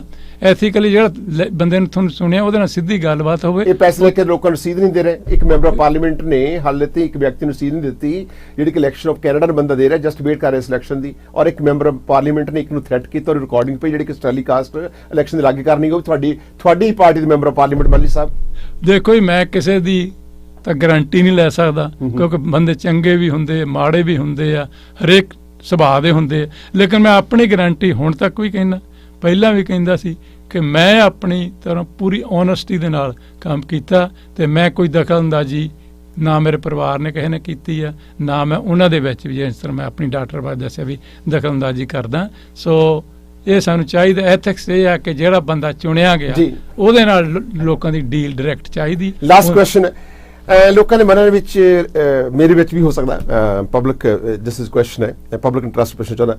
ਮਲਿਕ ਸਾਹਿਬ, ਕੁਝ ਲੋਕ ਕਹਿੰਦੇ ਨੇ ਕਿ ਜਦੋਂ ਤੁਸੀਂ ਪਹਿਲੀ ਵਾਰੀ ਇੱਕ ਵਾਰੀ ਮੈਂਬਰ ਪਾਰਲੀਮੈਂਟ ਬਣ ਜਾਂਦੇ ਹੋ ਤਾਂ ਤੁਹਾਨੂੰ ਇੰਨੀ ਤਨਖਾਹ ਮਿਲਦੀ ਹੈ, ਦੂਜੇ ਨੂੰ ਕਿੰਨੀ ਮਿਲਦੀ ਹੈ। ਇਹ ਸਿਸਟਮ ਕੀ ਹੈ ਗਵਰਨਮੈਂਟ ਦਾ? ਥੋੜਾ ਜਿਹਾ ਕਲੀਅਰ ਕਰ ਲਈਏ, ਪਰ ਮੈਂ ਨਹੀਂ ਪੁੱਛਾਂਗਾ ਕਿ ਤੁਹਾਨੂੰ ਕਿੰਨੀ ਜਿਹੜੀ ਪੈਨਸ਼ਨ ਲੱਗੀ। ਨਹੀਂ ਦੇਖੋ, ਇਹ ਆਈ ਵੁੱਡ ਆਸਕ ਯੂ ਦਿਸ। ਪਹਿਲੀ ਗੱਲ ਤਾਂ ਜਿਹੜੀ ਅੱਜ ਕੱਲ ਜਿਹੜੀ ਤਨਖਾਹ ਹਰੇਕ ਸਾਲ ਵੱਧਦੀ ਹੈ, ਹਰੇਕ ਸਾਲ ਵੱਧਦੀ ਆ। ਮਤਲਬ ਅੱਜ ਕੱਲ ਕਿੰਨੀ ਮੈਂਬਰ ਪਾਰਲੀਮੈਂਟ ਤਨਖਾਹ ਕਿੰਨੀ ਹੈ? ਤਕਰੀਬਨ ਮੇਰਾ ਖਿਆਲ 174,000 ਦੇ ਲਾਗੇ ਛਾਗੇ। 1,74,000 ਮੈਂਬਰ ਪਾਰਲੀਮੈਂਟ ਨੂੰ ਮਿਲਦਾ। ਹਾਂਜੀ, ਪਲੱਸ ਹਾਂਜੀ, ਪਲੱਸ ਪੱਤੇ ਵਗੈਰਾ, ਜਹਾਜ਼ ਦੇ ਝੂਠੇ, ਬਿਜ਼ਨਸ ਕਲਾਸ ਤੇ ਜਾਣ ਆਉਣ ਦਾ, ਟਰੈਵਲਿੰਗ ਦਾ, ਟੈਲੀਫੋਨ ਦਾ, ਸਾਰੇ ਉੱਥੇ ਰਹਿਣ ਦਾ, ਆਟੋ ਜੋ ਜਾਣੇ ਤੁਸੀਂ, ਇਹ ਐਕਸਟਰਾ ਹੈ। ਇਹ ਐਕਸਟਰਾ ਹੈਗੇ।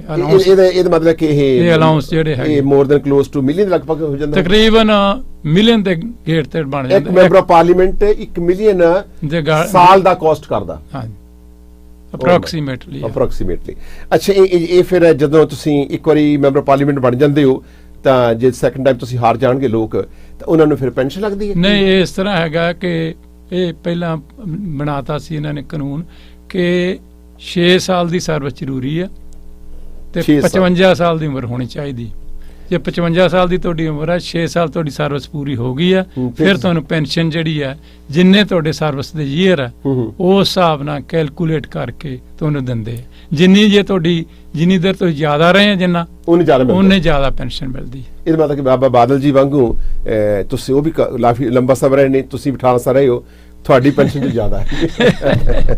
ਬੜੀ ਮਿਹਰਬਾਨੀ। ਲੇਕਿਨ ਇਹ ਹੈ ਵੀ ਕਈ ਵਾਰ ਕੀ ਹੁੰਦਾ ਕਿ ਲੋਕਾਂ ਨੂੰ ਪੈਨਸ਼ਨ ਦਿੰਦੀ ਆ, ਲੇਕਿਨ ਮੈਂ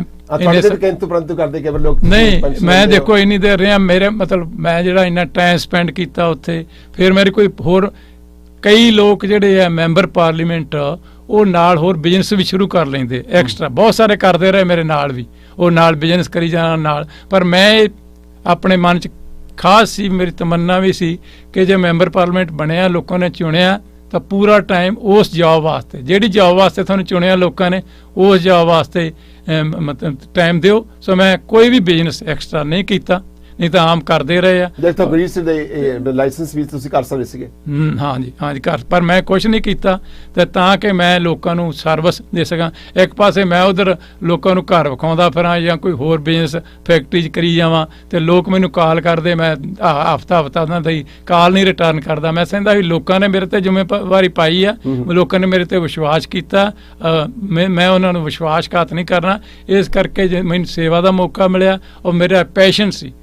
ਅੱਛਾ, ਲੋਕਾਂ ਨੇ ਤੁਹਾਨੂੰ ਟੂ ਬੀ ਓਨੈਸਟ ਤੁਹਾਨੂੰ ਆਫਰ ਵੀ ਕੀਤਾ ਮਲਿਕ ਸਾਹਿਬ ਖੁਸ਼ ਕਰ ਲਈ, ਕੋਈ ਤੁਹਾਨੂੰ ਗੱਡੀ ਲੈਂਦੇ ਆ, ਤੁਹਾਨੂੰ ਆ ਲੈਂਦੇ ਆ? ਉਹਨਾਂ ਨੂੰ ਮੇਰੀ ਨੇਚਰ ਦਾ ਪਤਾ ਸੀਗਾ। ਕਦੇ ਕੀਤਾ ਵੈਸੇ? ਨਹੀਂ, ਟਰਾਈ ਕੀਤੀ ਕਿਸੇ ਨੇ? ਨਹੀਂ, ਬਿਲਕੁਲ ਉਹਨਾਂ ਨੇ ਕਦੇ ਮਨ ਭਟਕਿਆ ਤੁਹਾਡਾ ਵੱਡੀ ਵੱਡੀ ਗੱਡੀਆਂ ਰੱਖਣ ਨੂੰ? ਨਹੀਂ, ਬਿਲਕੁਲ ਨਹੀਂ। ਹੁਣ ਵੀ ਮੇਰੇ ਕੋਲੇ ਐਕਚੁਅਲੀ ਮੈਂ ਤਾਂ ਮੋਸਟਲੀ ਜਿੰਨੀ ਦੇਰ ਵੀ ਰਿਹਾ ਜ਼ਿਆਦਾ ਤੌਰ ਤੇ ਪਾਰਲੀਮੈਂਟ ਦੇ ਸ਼ੁਰੂ ਤੋਂ ਲੈ ਕੇ ਤੇ ਹੁਣ ਤੱਕ ਵੀ ਇੱਕੋ ਹੀ ਕਾਰ ਮੈਂ ਯੂਜ਼ ਕਰਦਾ, ਕੰਪਨੀ ਦੀ ਹਾਂਡਾ SUV ਆ ਜਿਹੜਾ ਪਹਿਲਾਂ ਵੀ ਹਾਂਡਾ ਦਾ ਹੀ ਸੀ, ਉਹ 5 ਸਾਲਾਂ ਬਾਅਦ ਬਦਲ ਲੈਣਾ।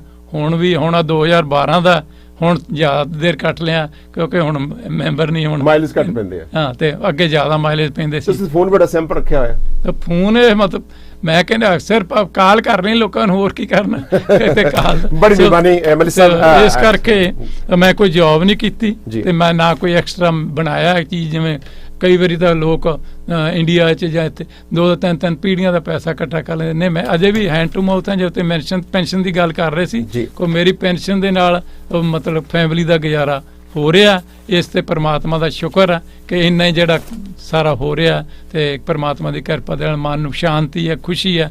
ਜਿੰਨਾ ਜ਼ਿਆਦਾ ਤੁਹਾਡੇ ਕੋਲ ਜੁਗਾੜ ਵੱਡਾ ਹੋਊਗਾ, ਜਿੰਨੇ ਜ਼ਿਆਦਾ ਪੈਸੇ ਹੋਣਗੇ, ਉਹਨਾਂ 'ਚ ਜ਼ਿਆਦਾ ਲਾਲਚੀ ਹੋਗੇ, ਤੁਹਾਡੀ ਤਮੰਨਾ ਵਧੀ ਜਾਊਗੀ। ਇਸ ਕਰਕੇ ਸਿੰਪਲ ਲਿਵਿੰਗ, ਸਿੰਪਲ ਈਟਿੰਗ ਤੇ ਸਿੰਪਲ ਥਿੰਕਿੰਗ, ਤਿੰਨੇ ਚੀਜ਼ਾਂ ਦਾ ਤੁਸੀਂ ਕਰੋ ਤਾਂ ਤੁਹਾਨੂੰ ਰਾਤ ਨੂੰ ਬਹੁਤ ਵਧੀਆ ਨੀਂਦ ਆਉਂਦੀ ਹੈ। ਵਗੈਰਾ ਹਾਲੇ ਵੀ ਕਰਦੇ ਮਲਿਕ ਸਾਹਿਬ? ਬਿਲਕੁਲ। ਮੈਂ ਸਵੇਰੇ ਅਜੇ ਵੀ ਦੇਖੋ, ਮੈਂ ਤਕਰੀਬਨ 6-6:30 ਵਜੇ ਉੱਠਦਾ।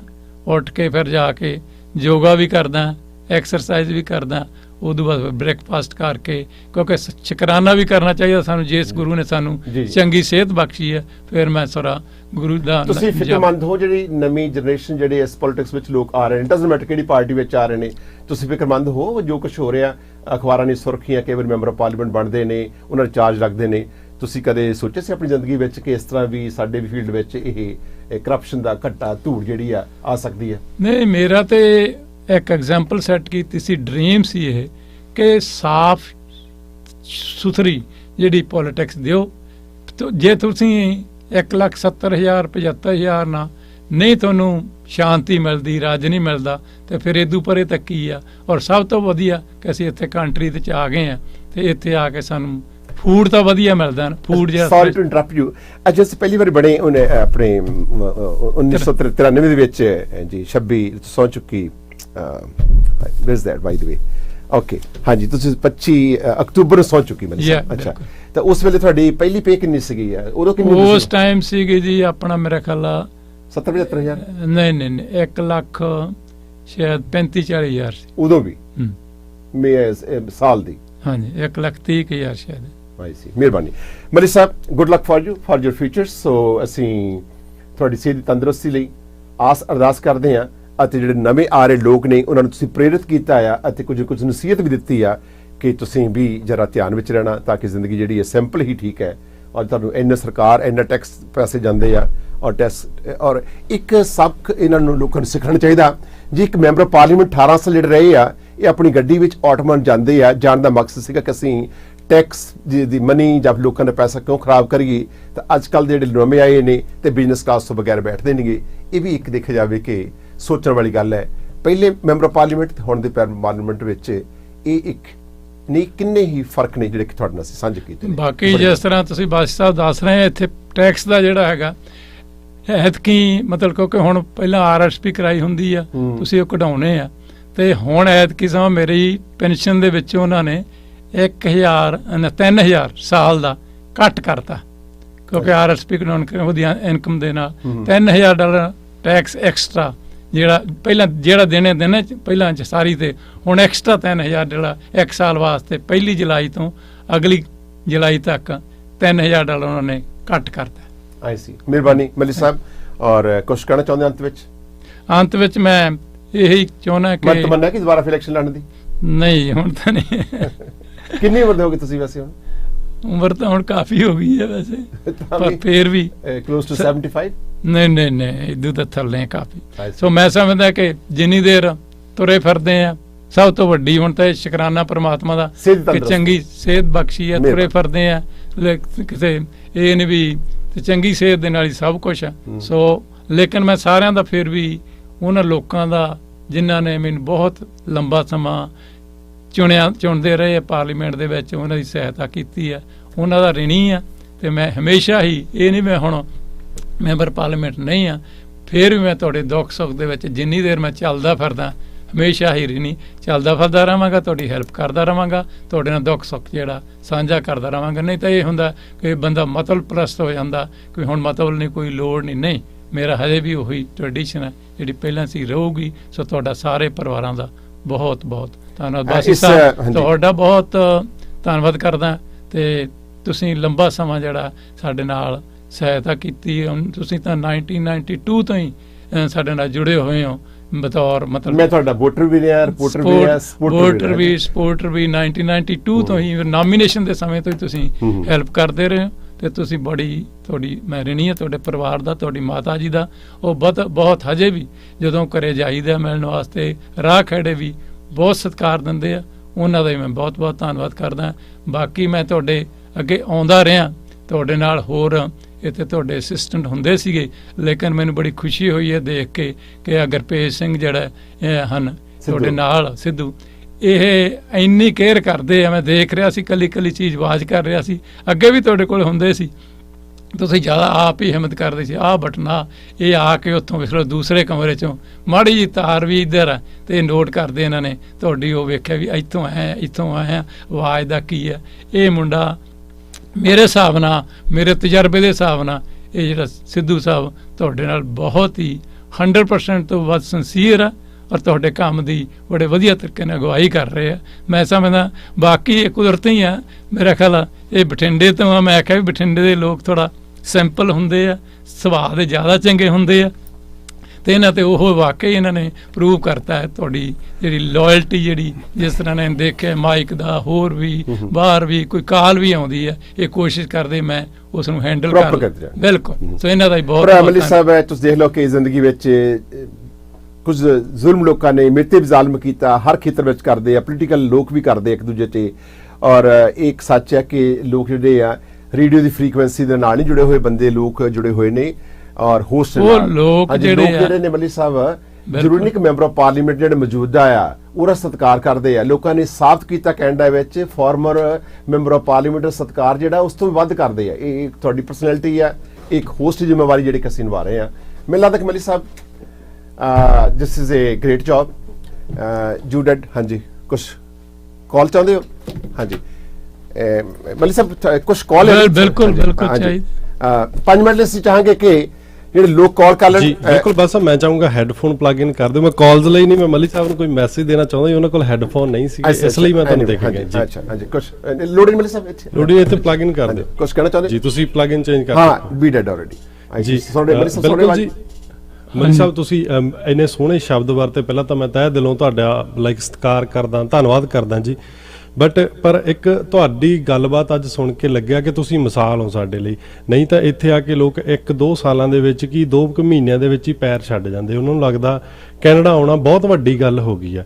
ਤੇ ਦੂਸਰੀ ਗੱਲ ਇਹ ਹੈ ਕਿ ਤੁਸੀਂ ਇੱਡੀ ਵੱਡੀ ਮਿਸਾਲ ਹੋ, ਸਾਨੂੰ ਇੱਕ ਪ੍ਰੇਰਨਾ ਦਿੱਤੀ ਕਿ ਕਿਵੇਂ ਸਿੰਪਲ ਰਹਿ ਕੇ ਵੀ ਬੰਦਾ ਬਹੁਤ ਕੁਝ ਪਾ ਸਕਦਾ। ਤੇ ਇੱਕ ਹੋਰ ਤੀਸਰੀ ਲਾਸਟ ਗੱਲ, ਕਈ ਵਾਰੀ ਕੀ ਹੁੰਦਾ, ਜਿਹੜੇ ਪੋਲੀਟੀਸ਼ੀਅਨ ਹੁੰਦੇ ਨੇ ਨਾ, ਉਹਨਾਂ ਦੀਆਂ ਗੱਲਾਂ ਸੁਣ ਕੇ ਬਹੁਤ ਜਲਦੀ ਲੋਕ ਬੋਰ ਹੋ ਜਾਂਦੇ ਨੇ। ਤੁਹਾਡੀ ਕਹਾਣੀ ਜਿਹੜੀ ਤੁਸੀਂ ਸ਼ੁਰੂ ਤੋਂ ਹੁਣ ਤੱਕ ਦੱਸੀ ਇੰਨੀ ਇੰਟਰਸਟਿੰਗ ਸੀ।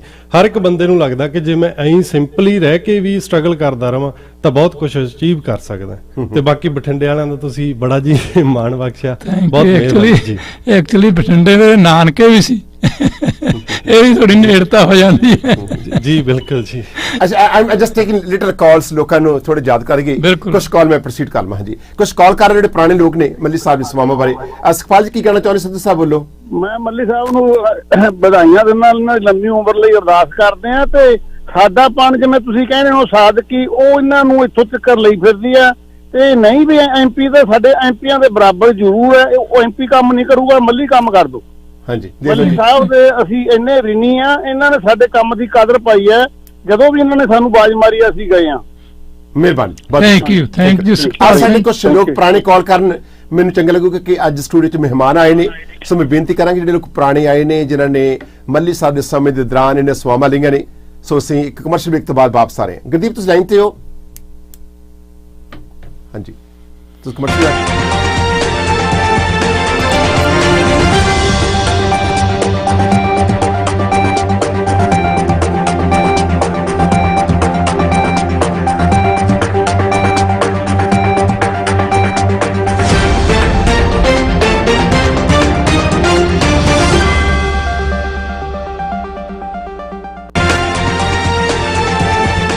ਬਹੁਤ ਵਧੀਆ। ਅਸੀਂ ਫਰੀडम ਆਫ ਸਪੀਚ ਇੱਕ ਸਟੋਰੀ ਲੈ ਕੇ ਆ ਰਹੇ, ਬੜੀ ਇੰਟਰਸਟਿੰਗ ਸਟੋਰੀ ਆ, ਔਰ ਤੁਸੀਂ BBC ਟੋਰਾਂਟੋ ਵੇਖ ਰਹੇ ਹੋ, bbctoronto.com, ਕੀਪ ਇਨ ਮਾਈਂਡ। ਹਾਂਜੀ ਅੱਛਾ ਗੁਰਦੀਪ ਤੁਸੀਂ ਲਾਈਨ ਤੇ ਕੀ ਕਹਿਣਾ ਚਾਹੁੰਦੇ ਹੋ? ਹਾਂਜੀ ਭਾਈ, ਸਤਿ ਸ਼੍ਰੀ ਅਕਾਲ ਮੱਲੀ ਭਾਜੀ। ਸਤਿ ਸ਼੍ਰੀ ਅਕਾਲ ਜੀ। ਸਤਿ ਸ਼੍ਰੀ ਅਕਾਲ ਭਾਈ। ਬਹੁਤ ਪੁਰਾਣੇ 85 86 ਤੋਂ ਜਾਣਦੇ ਤੁਹਾਨੂੰ ਜੀ, ਉਦੋਂ ਤੁਸੀਂ ਰੀਅਲ ਸਟੇਟ ਕਰਦੇ ਹੁੰਦੇ ਸੀ। ਹਾਂਜੀ ਹਾਂਜੀ। ਮਾਰਨਿੰਗ ਸਟਾਰ ਤੇ ਤੁਹਾਡੇ ਕੋਲੋਂ ਸਕੂਲ ਦੇ ਕੋਲ ਉੱਥੇ ਘਰ ਲਿਆ ਸੀਗਾ। ਠੀਕ ਹੈ ਠੀਕ। ਹਾਂਜੀ ਮਲਕੀਤ ਸਿੰਘ ਉਹਨਾਂ ਦਾ ਭਾਂਜਾ ਬੋਲਦਾ ਜੀ। ਸਮਝ ਗਿਆ ਮੈਂ। ਹਾਂਜੀ ਹਾਂਜੀ। ਤੇ ਉਹ ਨਾ ਇੱਕ ਗੱਲ ਦੱਸਿਓ, ਜਦੋਂ ਜੌਨ ਕ੍ਰਿਸਚਨ ਪ੍ਰਾਈਮ ਮਿਨਿਸਟਰ ਸੀਗੇ, ਪਾਲ ਮਾਰਟਨ ਸੀਗਾ ਫਾਈਨੈਂਸ ਮਿਨਿਸਟਰ, ਹਾਂਜੀ ਹਾਂਜੀ, ਉਦੋਂ ਕਿੰਨਾ ਬਜਟ ਹੋ ਗਿਆ ਸੀ ਸਰਪਲਸ ਵੀ, ਜਿਹੜਾ ਅੱਜ ਤੱਕ ਮੁੜ ਕੇ ਹੋਇਆ ਨਹੀਂ? ਉਸ ਟਾਈਮ ਜਿਹੜੀ ਪਾਲ ਮਾਰਟਨ ਫਾਈਨੈਂਸ਼ੀਅਲੀ ਉਹਨਾਂ ਦੀ ਬਹੁਤ ਵੱਡਾ experience C as a finance minister. ਮੇਰਾ ਖਿਆਲ ਕੈਨੇਡਾ ਨੂੰ ਜੇ ਫਾਈਨੈਂਸ ਮਿਨਿਸਟਰ ਦੇ ਤੌਰ ਤੇ ਮਿਲਿਆ ਤੇ ਉਹ ਪਾਲ ਮਾਰਟਨ ਫਾਈਨੈਂਸ ਮਿਨਿਸਟਰ ਦੇ ਤੌਰ ਤੇ ਠੀਕ ਸੀਗਾ, ਲੇਕਿਨ ਉਹ ਐਜ਼ ਏ ਪ੍ਰਾਈਮ ਮਿਨਿਸਟਰ ਵਾਲਾ ਨਹੀਂ ਚਲਾ ਸਕੇ ਚੰਗੀ ਤਰ੍ਹਾਂ। ਪਰ ਫਾਈਨੈਂਸ ਮਿਨਿਸਟਰ ਤੇ ਉਦੋਂ ਉਹਨਾਂ ਨੇ ਕਾਫੀ, ਮੇਰੇ ਖਿਆਲ 42 ਬਿਲੀਅਨ ਡਾਲਰ ਸੀ ਉਦੋਂ ਪਲੱਸ ਵਿੱਚ ਜੀ ਨਾ ਡੈਫਿਸਿਟ 42 ਮੁੜ ਕੇ ਉਹਨਾਂ ਨੇ ਆਪਣੇ ਕਾਲ ਦੇ ਸਮੇਂ ਦੇ ਵਿੱਚ ਹੀ ਪਲੱਸ 'ਚ ਕਰਤਾ ਸੀਗਾ। ਇਹ ਪਹਿਲੀ ਵਾਰ ਹੋਇਆ ਸੀਗਾ, ਕਿਉਂਕਿ ਨਹੀਂ ਤਾਂ ਆਮ ਕੀ ਆ, ਜਿਵੇਂ ਮੈਂ ਪਹਿਲਾਂ ਵੀ ਜ਼ਿਕਰ ਕੀਤਾ ਸੀ ਕਿ ਜਿਹੜੇ ਪੋਲੀਟੀਸ਼ੀਅਨ ਆ ਉਹ ਜਿਹੜੇ ਲੋਕਾਂ ਦਾ ਪੈਸਾ ਜਿਹੜਾ ਹੁੰਦਾ ਉਹਨੂੰ ਲੋਕਾਂ ਦਾ ਪੈਸਾ ਸਮਝਦੇ ਵੀ ਮਹਿਸੂਸ ਕਰਦੇ ਆ। ਆਪਣਾ ਜੇ ਆਪਣਾ ਪਰਸ ਜਾਂਦੇ ਟੋਰਾਂਟੋ ਟੂਲੈਂਡ ਆਪਣਾ ਪਰਸ ਸਮਝ ਕੇ ਕਰਨ ਤਾਂ ਉਹ ਫਾਇਦਾ। ਹੁਣ ਵੀ ਜਿਵੇਂ ਦੇਖੋ, ਚਲੋ ਠੀਕ ਹੈ, ਸਮਾਂ ਮੌਕਾ ਹੈਗਾ, ਜਿਵੇਂ ਕਾਫੀ ਹੁਣ ਜਿਹੜੇ ਆ ਫੰਡਿੰਗ ਗੌਰਮੈਂਟ ਵੱਲੋਂ ਦਿੱਤੀ ਜਾ ਰਹੀ ਹੈ, ਲੇਕਿਨ ਫਿਰ ਵੀ ਮੈਂ ਸਮਝਦਾ ਕਿ ਫੰਡਿੰਗ ਹਿਸਾਬ ਦੇ ਨਾਲ ਦਿੱਤੀ ਜਾਵੇ ਤਾਂ ਕਿ ਜਿਹੜੀ ਫੰਡਿੰਗ ਜਿਹੜੇ ਟਰੂਡੋ ਸਾਹਿਬ ਦੇ ਰਹੇ ਨੇ ਇਹ ਜਾਇਜ਼ ਹੈ। ਦੇਖੋ ਮੈਂ ਸਮਝਦਾ ਕਿ ਸਮੇਂ ਦੇ ਮੁਤਾਬਕ ਕੁਝ ਫੰਡਿੰਗ ਜਿਹੜੀ ਆ ਉਹਨੂੰ ਪਲੈਨਿੰਗ ਦੇ ਨਾਲ ਕੀਤਾ ਜਾਵੇ ਤਾਂ ਆਉਣ ਵਾਲੇ ਫਿਊਚਰ ਦੇ ਵਿੱਚ ਜਿਹੜੇ, ਨਹੀਂ ਤਾਂ ਜਿਹੜਾ ਕਰਜ਼ਾ ਹੈਗਾ ਉਹ ਤੁਹਾਡੇ ਪੇਰੈਂਟਸ, ਤੁਹਾਡੇ ਗ੍ਰੈਂਡ ਪੇਰੈਂਟ ਚਿਲਡਰਨ ਨੇ ਦੇਣਾ ਹੈਗਾ, ਉਹ ਸਾਰੀ ਪਲੈਨਿੰਗ ਦੇ ਨਾਲ ਹੋਵੇ ਤਾਂ ਬਹੁਤ ਵਧੀਆ ਲੱਗਦਾ, ਤਾਂ ਕਿ ਲੋਕਾਂ ਤੇ ਹੋਰ ਬੋਝ ਨਹੀਂ ਪੈਂਦਾ। ਇੱਕ ਬੜੀ ਪ੍ਰੋਬਲਮ ਹੈ ਜਿਹੜੇ ਪੋਲੀਟੀਸ਼ੀਅਨ ਲੋਕ ਨੇ, ਹਾਂਜੀ ਸੌਰੀ ਟੂ ਸੇ ਦੈਟ, ਤੁਸੀਂ ਇਟ ਵਾਸ ਹਾਂਜੀ, ਕਿ ਇਹ ਜੇ ਚੀਜ਼ ਕਰ ਅਸੀਂ ਆਹ ਕੀਤਾ ਲਾਈਕ ਵਾਈ ਦੇ ਸੈਡ ਅਸੀਂ ਕੀਤਾ, ਇਹਨਾਂ ਨੇ ਆਪਣੀ ਜਾਂ ਟਰੂਡੋ ਜੀ ਹੋਏ ਜਾਂ ਫਿਰ ਕੋਈ ਵੀ ਲੋਕ ਹੋਏ, ਇਹ ਆਪਣੀ ਪ੍ਰਾਪਰਟੀ ਥੋੜਾ ਵੇਚ ਕਹਿੰਦੇ ਆ, ਇਹ ਪਬਲਿਕ ਦਾ ਪੈਸਾ ਆ। ਵਾਈ ਦੇ ਕਲੇਮ ਕਿ be dead it for what I don't know. ਉਹ ਫਿਰ ਜਦੋਂ ਪਾਵਰ 'ਚ ਹੁੰਦੇ ਆ, ਕਿਉਂਕਿ ਉਹਨਾਂ ਕੋਲੇ ਕੰਟਰੋਲ ਹੁੰਦਾ, ਤੇ ਸਾਰੇ ਕੋਈ ਵੀ ਪ੍ਰਾਈਮ ਮਿਨਿਸਟਰ ਆ ਉਹ ਕਰਦੇ, ਲੇਕਿਨ ਹੈ ਜਿਹੜਾ ਪੈਸਾ ਹੈਗਾ ਨਾ ਤਾਂ ਕਿਸੇ ਦਾ, ਇਹ ਪਬਲਿਕ ਦਾ ਪੈਸਾ, ਤੇ ਪਬਲਿਕ ਦਾ ਪੈਸਾ ਜਾਨੀ ਆਪਾਂ ਨੂੰ ਪਬਲਿਕ ਦੀ ਰਖਵਾਲੀ ਵਾਸਤੇ, ਦੇਖਦੇ ਵਾਸਤੇ, ਉਹਨਾਂ ਦੇ ਬੈਨੀਫਿਟ ਵਾਸਤੇ ਕਿਹੜੇ ਤਰੀਕੇ ਨਾਲ ਪ੍ਰੋਸੀਡ ਕਰੋਗੇ ਕਾਲ। ਅਸੀਂ ਦੋ ਤਿੰਨ ਕਾਲ ਹੋਰ ਲਵਾਂਗੇ। ਗੁਰਚਰਨ ਬੋਲੋ ਜੀ ਲਾਈਨ ਤੇ ਤੁਸੀਂ। ਹਾਂਜੀ ਵਾਸੀ ਸਾਹਿਬ, ਆਪਣੇ ਮਲੀ ਸਾਹਿਬ ਉਹਨਾਂ ਦੇ ਤੁਸੀਂ ਦਰਸ਼ਨ ਕਰਾਏ ਅੱਜ, ਤਾਂ ਬਹੁਤ ਵਧੀਆ ਲੱਗਾ। ਬਹੁਤ ਚਿਰ ਬਾਅਦ ਦੇਖਿਆ ਇਹਨਾਂ ਨੂੰ ਟੀਵੀ ਦੇ ਉੱਤੇ ਜੀ। ਮੇਰੇ ਥੋੜਾ ਜਿਹਾ ਇਹਨਾਂ ਨੂੰ ਇਹ ਸੀ ਗੱਲ ਕਹਿਣ ਦੀ ਵੀ ਦੇਖੋ, ਇਹ ਜਿਹੜੇ ਸੀਨੀਅਰ ਪੋਲੀਟੀਸ਼ੀਅਨ ਹੈਗੇ ਆ, ਇਹ ਕਿਤੇ ਨਾ ਕਿਤੇ ਨਾ ਆਪਣੇ ਜਿਹੜੇ ਹੁਣ ਨਵੇਂ MP MLA MP ਬਣਦੇ ਹੈਗੇ ਆ, ਉਹਨਾਂ ਦੇ ਨਾਲ ਕਿਤੇ ਲੰਚ ਡਿਨਰ ਤੇ ਉਹਨਾਂ ਨੂੰ ਥੋੜਾ ਜਿਹਾ ਆਪਣਾ ਐਕਸਪੀਰੀਅੰਸ ਇਹ ਦੱਸ ਨਹੀਂ ਸਕਦੇ ਹੁੰਦੇ ਵੀ ਯਾਰ ਤੁਸੀਂ ਆ ਨਹੀਂ ਏਦਾਂ ਚਲਾਓ ਕੰਟਰੀ ਨੂੰ, ਓਦਾਂ ਚਲਾਓ। ਦੇਖੋ ਜੀ, very honest with you, lunch ਜਾਂ ਡਿਨਰ ਦੀ ਕੋਈ ਗੱਲ ਨਹੀਂ, ਉਹ ਤਾਂ ਮੈਂ ਆਪਣੇ ਪੱਲਿਓਂ ਵੀ ਕਰਾਉਣ ਨੂੰ ਤਿਆਰ ਹਾਂ, ਲੇਕਿਨ ਜੇ ਕੋਈ ਗੱਲ ਸੁਣੇ ਫੇਰ ਹੀ ਬੰਦਾ ਕਰਾ ਸਕਦਾ। ਜੇ ਕੋਈ ਬੰਦਾ ਕਹਿੰਦਾ ਮੈਂ ਤਾਂ ਸਿਆਣਾ ਇਹਨਾਂ ਤੋਂ ਬਹੁਤ ਜ਼ਿਆਦਾ ਤਾਂ ਫਿਰ ਬੰਦਾ ਆਪਣਾ ਟਾਈਮ ਵੇਸਟ ਜ਼ਰੂਰ ਕਰਨਾ। ਮਤਲਬ ਸਰ ਤੁਸੀਂ ਕਿਸੇ ਐਸੇ ਮੈਂਬਰ ਆਫ ਪਾਰਲੀਮੈਂਟ ਫੋਨ ਕੀਤਾ ਹੋਵੇ, no need to mention name, ਨਾਮ ਮੈਂਸ਼ਨ ਕਰ ਦਿਓ, ਆਈ ਡੋਂਟ ਕੇਅਰ, ਕਿਉਂਕਿ this community channel we have rights to talk about any politician ਜਿਹੜੇ ਟੈਕਸ ਪੇਅਰ ਮਨੀ ਤੇ ਨਾਮ ਹੀ ਲੈ ਸਕਦੇ ਸੀ। ਤੁਸੀਂ ਕਿਸੇ ਨੂੰ ਫੋਨ ਕੀਤਾ ਹੋਵੇ ਕਦੇ ਕਿਸੇ ਕੰਮ ਲਈ, ਤੁਸੀਂ ਐਜ਼ ਏ ਵੋਟਰ ਜਾਂ ਫਿਰ ਐਜ਼ ਏ ਸਪੋਰਟਰਸ ਜਾਂ ਫਿਰ ਐਜ਼ ਏ ਨਾਗਰਿਕ ਕਰ ਸਕਦੇ ਹੋ, ਕੋਈ ਹੱਕ ਨਹੀਂ, ਤਾਂ ਤੁਹਾਨੂੰ ਪ੍ਰੋਪਰ ਰਿਸਪੌਂਸ ਮਿਲਿਆ ਹੋਵੇ ਜਾਂ ਨਾ ਮਿਲਿਆ ਹੋਵੇ, ਕਦੇ ਤੁਹਾਡਾ ਐਕਸਪੀਰੀਅੰਸ ਕਿਹੋ ਜਿਹਾ ਰਿਹਾ? ਵੇਖੋ ਮੈਂ ਕਈ ਵਾਰੀ ਫੋਨ ਇਹ ਨਹੀਂ ਆਪਣੀ ਕਮਿਊਨਿਟੀ ਦੇ, ਕਈ ਵਾਰੀ ਮੈਂ ਦੂਸਰੀਆਂ ਕਮਿਊਨਿਟੀਆਂ ਦੇ ਵੀ ਮੈਂਬਰ ਪਾਰਲੀਮੈਂਟ ਨੂੰ ਮੈਂ ਕਹਿ ਦਿੰਦਾ ਉਹਨਾਂ ਨਾਲ, ਕੋਈ ਮੈਂ ਤਾਂ ਹੁਣ ਪਾਵਰ 'ਚ ਹੈ ਨਹੀਂ, ਲੇਕਿਨ ਮੈਂ ਰਿਕੁਐਸਟ ਕਰ ਸਕਦਾ ਕੰਮ ਵਾਸਤੇ ਤੁਹਾਡੇ ਵਾਸਤੇ। ਤੇ ਕਈ ਵਾਰੀ ਤਾਂ ਕਈ ਮੈਂਬਰ ਪਾਰਲੀਮੈਂਟ ਫੋਨ ਵੀ ਨਹੀਂ ਕਰਦੇ, ਕਈ ਕਰਦੇ, ਕਈ ਕੇਅਰ ਨਹੀਂ ਕਰਦੇ। ਇੱਥੋਂ ਤੱਕ ਕਿ ਇੱਕ ਬਾਹਰਲੇ ਹਲਕਿਆਂ ਦੇ ਵਿੱਚ ਵੀ ਉੱਥੇ ਵੀ ਮੈਂ ਕਰਦਾ ਰਿਹਾ, ਤੇ ਕਈਆਂ ਨੂੰ ਤਾਂ ਬਹੁਤ ਉਦੋਂ ਹੀ 5 ਮਿੰਟ ਬਾਅਦ ਕਾਲ ਆ ਜਾਂਦੀ ਹੈ, ਤੇ ਕਈ ਗੌਰ ਹੀ ਨਹੀਂ ਕਰਦੇ। ਮਤਲਬ ਜਿਹੜੇ ਗੌਰ ਨਹੀਂ ਕਰਦੇ ਉਹ ਆਪਣੇ ਟੈਲ ਮੀ ਟਰੂ ਡੋਂਟ ਹਾਈਡ, ਉਹ ਦੇਖੋ ਜ਼ਿੰਦਗੀ ਵਿੱਚ ਤੁਸੀਂ ਸੱਚ ਲੈ ਕੇ ਜਾਣਾ, ਜਾਣ ਲੱਗੇ ਕੁਛ ਨਾ ਕੁਛ ਜ਼ਰੂਰ ਚੁਣੋ। ਸਾਰੇ ਨਹੀਂ ਕੁਛ ਕਹਿ ਗਏ ਜਿਹੜੇ ਕਾਲ, ਉਹਨਾਂ ਨੂੰ ਥੋੜੀ ਜਿਹੀ ਪੇਨ ਹੋਵੇ, ਸਾਰੇ ਨਹੀਂ ਕੁਛ ਅਜਿਹੇ ਹੈਗੇ ਆ ਜਿਹੜੇ ਕਿ ਜਦੋਂ ਕਈ ਵਾਰੀ ਕਾਲ ਕਰੀਦੀ ਉਹ ਤੁਹਾਡੀ ਕਾਲ ਨਹੀਂ ਰਿਟਰਨ ਕਰਦੇ, ਜੋ ਵੀ ਹੈ ਕੋਈ ਜੋ ਕੁਛ ਵੀ ਹੈ। ਪਰ ਮੈਨੂੰ ਮਨ ਨੂੰ ਦੁੱਖ ਤਾਂ ਹੁੰਦਾ ਕਿ ਆਪ ਇੰਨੀ ਸਰਵ ਕਰਦੇ ਨੇ। ਘੱਟ ਤੋਂ ਘੱਟ ਮੈਂ ਹੁਣ ਵੀ ਰਿਕੁਐਸਟ ਕਰਦਾ ਸਾਰਿਆਂ ਨੂੰ, ਜੇ ਕੋਈ ਵਿਅਕਤੀ ਸਰਲਾ ਜੀ ਗੱਲ ਹੈ ਕਿ ਇੱਕ ਮੈਂਬਰ ਆਫ ਪਾਰਲੀਮੈਂਟ 18 ਸਾਲ ਰਿਹਾ ਹੋਵੇ, ਦੂਜੇ ਮੈਂਬਰ ਪਾਰਲੀਮੈਂਟ ਨੂੰ ਮੌਜੂਦਾ ਕਾਲ ਕੀਤਾ ਹੋਵੇ, ਉਹਦੀ ਵੀ ਕਾਲ ਰਿਟਰਨ ਕਰਦੇ, ਆਮ ਨਾਗਰਿਕ ਦੀ ਕੀ ਕਰਦੇ ਹੋਣਗੇ? ਮਲੀ ਸਾਹਿਬ ਥੈਂਕ ਯੂ ਸੋ ਮਚ। ਤੇ ਪਰ ਮੈਂ ਸਮਝਦਾ ਕਿ ਉਹਨਾਂ ਨੂੰ ਮੇਰੀ ਬੇਨਤੀ ਹੈ ਸਾਰੇ ਐਮਪੀਆਂ ਨੂੰ, ਚਾਹੇ ਕੋਈ ਵੀ ਹੈ, ਕਿ ਘੱਟ ਤੋਂ ਘੱਟ ਕਿਸੇ ਬੰਦੇ ਨੇ ਜੇ ਤੁਹਾਨੂੰ ਫੋਨ ਕੀਤਾ, ਉਹਨੇ ਸ਼ੌਕ ਵਾਸਤੇ ਫੋਨ ਨਹੀਂ ਕੀਤਾ ਵੀ ਮੈਂ ਜਿਵੇਂ ਫੋਨ ਕਰ ਲਿਆ, ਉਹਦੀ ਕੋਈ ਪ੍ਰੋਬਲਮ ਹੈ, ਉਹਦਾ ਕੋਈ ਦੁੱਖ ਹੈ, ਉਹਨੂੰ ਕੋਈ ਤਕਲੀਫ ਹੈ ਜਾਂ ਉਹਦੇ ਪਰਿਵਾਰ ਨੂੰ ਤਕਲੀਫ ਹੈ, ਉਹਨਾਂ ਦੀ ਕਾਲ ਜ਼ਰੂਰ ਰਿਟਰਨ ਕਰ ਦਿਆ ਕਰੋ। ਚਾਹੇ ਕੰਮ ਤੁਸੀਂ ਕਰ ਸਕਦੇ ਆ ਚਾਹੇ ਨਹੀਂ ਕਰ ਸਕਦੇ, ਕਾਲ ਜ਼ਰੂਰ ਰਿਟਰਨ ਕਰਤੇ ਵੀ ਭਾਈ ਮੈਂ ਇੱਥੋਂ ਤੱਕ ਕਰ ਸਕਦਾ, ਇੱਥੋਂ ਤੱਕ ਨਹੀਂ। ਇੱਥੋਂ ਤੱਕ ਮੈਂ ਵੀ ਕਈ ਵਾਰੀ ਮੇਰੇ ਕੋਲ ਲੋਕ ਆਉਂਦੇ ਸੀਗੇ, ਮੈਂ ਫਾਈਲ ਦੇਖ ਕੇ ਕਹਿੰਦਾ ਵੀ ਮੈਂ। ਇੱਕ ਹੋਰ ਬੜੀ ਆਦਤ ਮਾੜੀ ਹੈ ਇਹਨਾਂ ਮੈਂਬਰ ਪਾਰਲੀਮੈਂਟਾਂ ਵਿੱਚੋਂ, ਹਾਂਜੀ ਮੈਂ ਤਾਂ ਸਾਰੇ ਆਈ ਡਿਡਨਟ ਸੇ ਦੈਟ ਗਿਆ ਸਾਰੇ, ਕਿ ਜੇ ਤਾਂ ਕਿਸੇ ਨੂੰ ਵੀਜ਼ਾ ਲੱਗ ਜਾਂਦਾ, ਇਹਨਾਂ ਨੂੰ ਪਤਾ ਲੱਗ ਜਾਂਦਾ ਕਿ ਵੀਜ਼ਾ ਲੱਗ ਗਿਆ, ਫਿਰ ਫਟਾਫਟ ਫੋਨ ਕਰਨਗੇ ਬਿਲ ਸਰਟ ਕੇ, ਜੇ ਨਹੀਂ ਲੱਗਾ ਤਾਂ ਫਿਰ ਫੋਨ ਚੁੱਕਦੇ ਨਹੀਂਗੇ, ਪਤਾ ਨਹੀਂ ਕਿੱਥੇ ਚੱਲ ਜਾਂਦੇ ਫਿਰ। Y is this? ਸੋ ਇਹ ਮੈਂ ਤਾਂ ਇਹਨਾਂ ਨੂੰ ਸਾਰਿਆਂ ਨੂੰ ਕਹਿਣਾ, ਕੋਈ ਵੀ ਵੀ ਤੁਸੀਂ ਘੱਟ ਤੋਂ ਘੱਟ ਕਾਲ ਜ਼ਰੂਰ ਰਿਟਰਨ ਕਰਦਿਆ ਕਰੋ, ਅਗਲੇ ਨੂੰ ਹੌਸਲਾ ਹੁੰਦਾ। ਕੰਮ ਨਹੀਂ ਵੀ ਹੋਇਆ ਤਾਂ ਵੀ, ਜੇ ਹੋ ਗਿਆ ਤਾਂ ਵੀ, ਉਹਦੇ ਨਾਲ ਥੋੜੀ ਸਮਾਂ ਇੱਕ ਮੈਂ ਸਮਝਦਾ ਤੁਹਾਡੇ ਲਿੰਕ ਜਿਹੜੇ ਤੁਹਾਡੇ ਸੰਬੰਧ ਆ, ਤੁਹਾਡੀ ਰਿਸਪੈਕਟ ਆ, ਉਹ ਜ਼ਿਆਦਾ ਵੱਧਦੀ। ਜਸਟ ਔਨ 2 ਮੋਰ ਕਾਲਸ, ਹਾਂਜੀ ਲਾਈਨ ਬਿਜ਼ੀ। ਮਲੀ ਸਾਹਿਬ ਤੁਹਾਡਾ ਕਿੰਨਾ ਸਤਿਕਾਰ ਹੈ, ਟੈਲੀਫੋਨ ਕਾਲਸ ਤੇ ਹਾਂਜੀ ਕਾਲਰ ਕੀ ਕਹਿਣਾ ਚਾਹੁੰਦੇ ਹੋ? ਹਾਂਜੀ ਸਤਿ ਸ਼੍ਰੀ ਅਕਾਲ ਜੀ। ਜੀ ਜੀ ਹਾਂਜੀ ਬਹੁਤ ਵਧੀਆ ਲੱਗਾ ਜੀ, ਇੱਕ ਵਧੀਆ ਪਰਸਨ ਦੇ ਨਾਲ ਅੱਜ ਮਿਲ ਕੇ।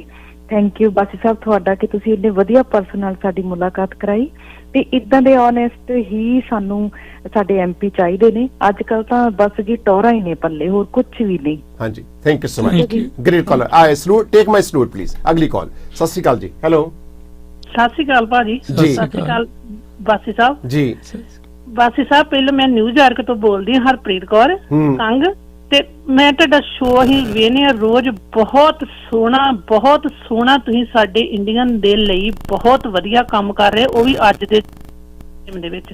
ਜੀ ਥੈਂਕ ਯੂ ਸੋ ਮਚ। ਅਗਲੀ ਕਾਲ, ਨੈਕਸਟ ਕਾਲ ਜੀ। ਬੋਲੋ ਜੀ ਲੈਟ ਪਰਿਵਾਰ। ਹਾਂਜੀ ਸਤਿ ਸ਼੍ਰੀ ਅਕਾਲ ਜੀ। ਜੀ ਬੋਲੋ ਭੈਣ ਜੀ। ਹਾਂਜੀ ਅਸੀਂ ਬਹੁਤ ਇਹਨਾਂ ਦਾ ਧੰਨਵਾਦ ਕਰਦੇ ਹਾਂ। ਅਸੀਂ ਪੋਸਟ ਆਫਿਸ 'ਚ ਕੰਮ ਕਰਦੇ ਸੀ, ਸਾਨੂੰ ਔਨ ਕਾਲ ਉਹਨਾਂ ਨੇ ਬਹੁਤ ਐਕਸਪਲੋਇਟ ਕੀਤਾ। ਅਸੀਂ 30-35 ਬੰਦੇ ਸੀਗੇ, ਈਵਨ ਅਸੀਂ ਤਾਂ ਮਿਸੀਸਾਗਾ ਰਹਿੰਦੇ ਸੀ, ਪਰ ਸਾਡੇ ਕੁਝ EMPLOYE ਮਾਲਟਨ ਬ੍ਰੈਂਪਟਨ ਤੋਂ ਵੀ ਸੀ। ਇਹਨਾਂ ਨੇ ਸਾਡੀ ਬਹੁਤ ਹੈਲਪ ਕੀਤੀ, ਅੱਜ ਤੱਕ ਅਸੀਂ ਉੱਥੇ ਕੰਮ ਕਰਦੇ ਹਾਂ। ਹਰ ਇੱਕ ਵੀਕ ਸਾਨੂੰ ਇਹ ਅਪਡੇਟ ਕਰਦੇ ਸੀ ਫਰਾਈਡੇ। ਇਹਨਾਂ ਨੇ ਜਾਣੀ ਸਾਡੀ, ਅਸੀਂ ਇਹਨਾਂ ਦੇ ਬੜੇ ਹੀ ਵੱਡੇ ਸ਼ੁਕਰਗੁਜ਼ਾਰ ਹਾਂ ਜੀ। Thank you. ਅਗਲੀ ਕਾਲ। ਹਾਂਜੀ ਕਾਲਰ ਗੋ ਅਹੈਡ ਜੀ। ਹਾਂਜੀ ਮੇਰਾ ਮੱਲੀ ਸਾਹਿਬ ਉਹਨਾਂ ਨੂੰ ਇੱਕ ਸਵਾਲ ਹੈ ਜੀ। ਠੀਕ। ਜਦੋਂ ਇਹਨਾਂ ਨੇ ਪਹਿਲੀ ਵਾਰ ਆਪਣੇ ਨੋਮੀਨੇਸ਼ਨ ਲਈ ਪੇਪਰ ਭਰੇ ਸੀਗੇ, ਤਾਂ ਇਹਨਾਂ ਦੀ ਪਹਿਲੀ ਇੰਟਰਵਿਊ ਸਮੱਗ ਦੇ ਪ੍ਰੋਗਰਾਮ ਵਿੱਚ ਆਈ ਸੀ।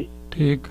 ਹਾਂਜੀ, ਤੇ ਮੈਂ ਇਹਨਾਂ ਨੂੰ ਪੁੱਛਣਾ ਚਾਹੁੰਦਾ ਕਿ ਉਹ ਇਹਨਾਂ ਦੀ ਇੰਟਰਵਿਊ ਕਿਹੜੇ ਸ਼ਖਸ ਨੇ ਕੀਤੀ ਸੀ? ਦੇਖੋ ਹੁਣ ਇਹ ਵੈਰੀ ਓਨੈਸਟਲੀ ਮੈਂ ਹੁਣ ਕਹਿ ਦਿਆਂ ਹਾਂਜੀ ਪਤਾ ਜੇ ਤਾਂ ਕੋਈ ਰਿਮਾਈਂਡ ਕਰਵਾ ਦਿਓ। ਕਈ ਵਾਰੀ ਹੁਣ ਬਹੁਤ ਲੰਬਾ ਸਮਾਂ ਹੋ ਜਾਂਦਾ ਤੇ ਕਈ ਵਾਰੀ ਯਾਦ ਰਹਿੰਦਾ ਵੀ, ਕਈ ਵਾਰੀ ਨਹੀਂ ਰਹਿੰਦਾ, ਕਈ ਵਾਰੀ ਮਤਲਬ ਇੱਧਰ ਉੱਧਰ ਹੋ ਜਾਂਦਾ, ਸੋ ਮੈਂ ਬੈਠ ਕੇ ਜਵਾਬ ਨਾ ਦਿੱਤਾ ਜਾਵੇ। ਮੈਂ ਤੁਹਾਨੂੰ ਕਹਾਂ ਵੀ ਮੈਂ ਪਛਾਣ ਲਿਆ ਜਾਂ ਨਹੀਂ, ਸੋ ਇਸ ਕਰਕੇ ਮੈਂ ਮਾਫੀ ਚਾਹੁੰਦਾ ਜੇ ਹੋ ਗਿਆ ਹੋਵੇ। ਪਰ ਇੰਨੇ ਸਮੇਂ ਦੇ ਵਿੱਚ ਕਿੰਨੀਆਂ ਇੰਟਰਵਿਊ ਦਿੱਤੀਆਂ ਹੋਰ ਹੈ, ਤੇ ਕਈ ਵਾਰੀ ਯਾਦ ਨਹੀਂ ਵੀ ਰਹਿੰਦਾ, ਹਾਂਜੀ, ਜਾਂ ਦਿਮਾਗ ਚੋਂ ਨਿਕਲ ਜਾਂਦਾ। ਬੋਲੋ ਜੀ। ਇਹ ਨਹੀਂ ਵੀ ਨੋਇੰਗਲੀ ਅਨਨੋਇੰਗਲੀ। ਇੰਦਰਪਾਲ ਬੋਲੋ ਜੀ। ਹੈਲੋ ਇੰਦਰਪਾਲ ਬੋਲੋ। ਹੈਲੋ, ਸਤਿ ਸ਼੍ਰੀ ਅਕਾਲ ਭਾਜੀ। ਜੀ ਜੀ ਬੋਲੋ ਸਰ।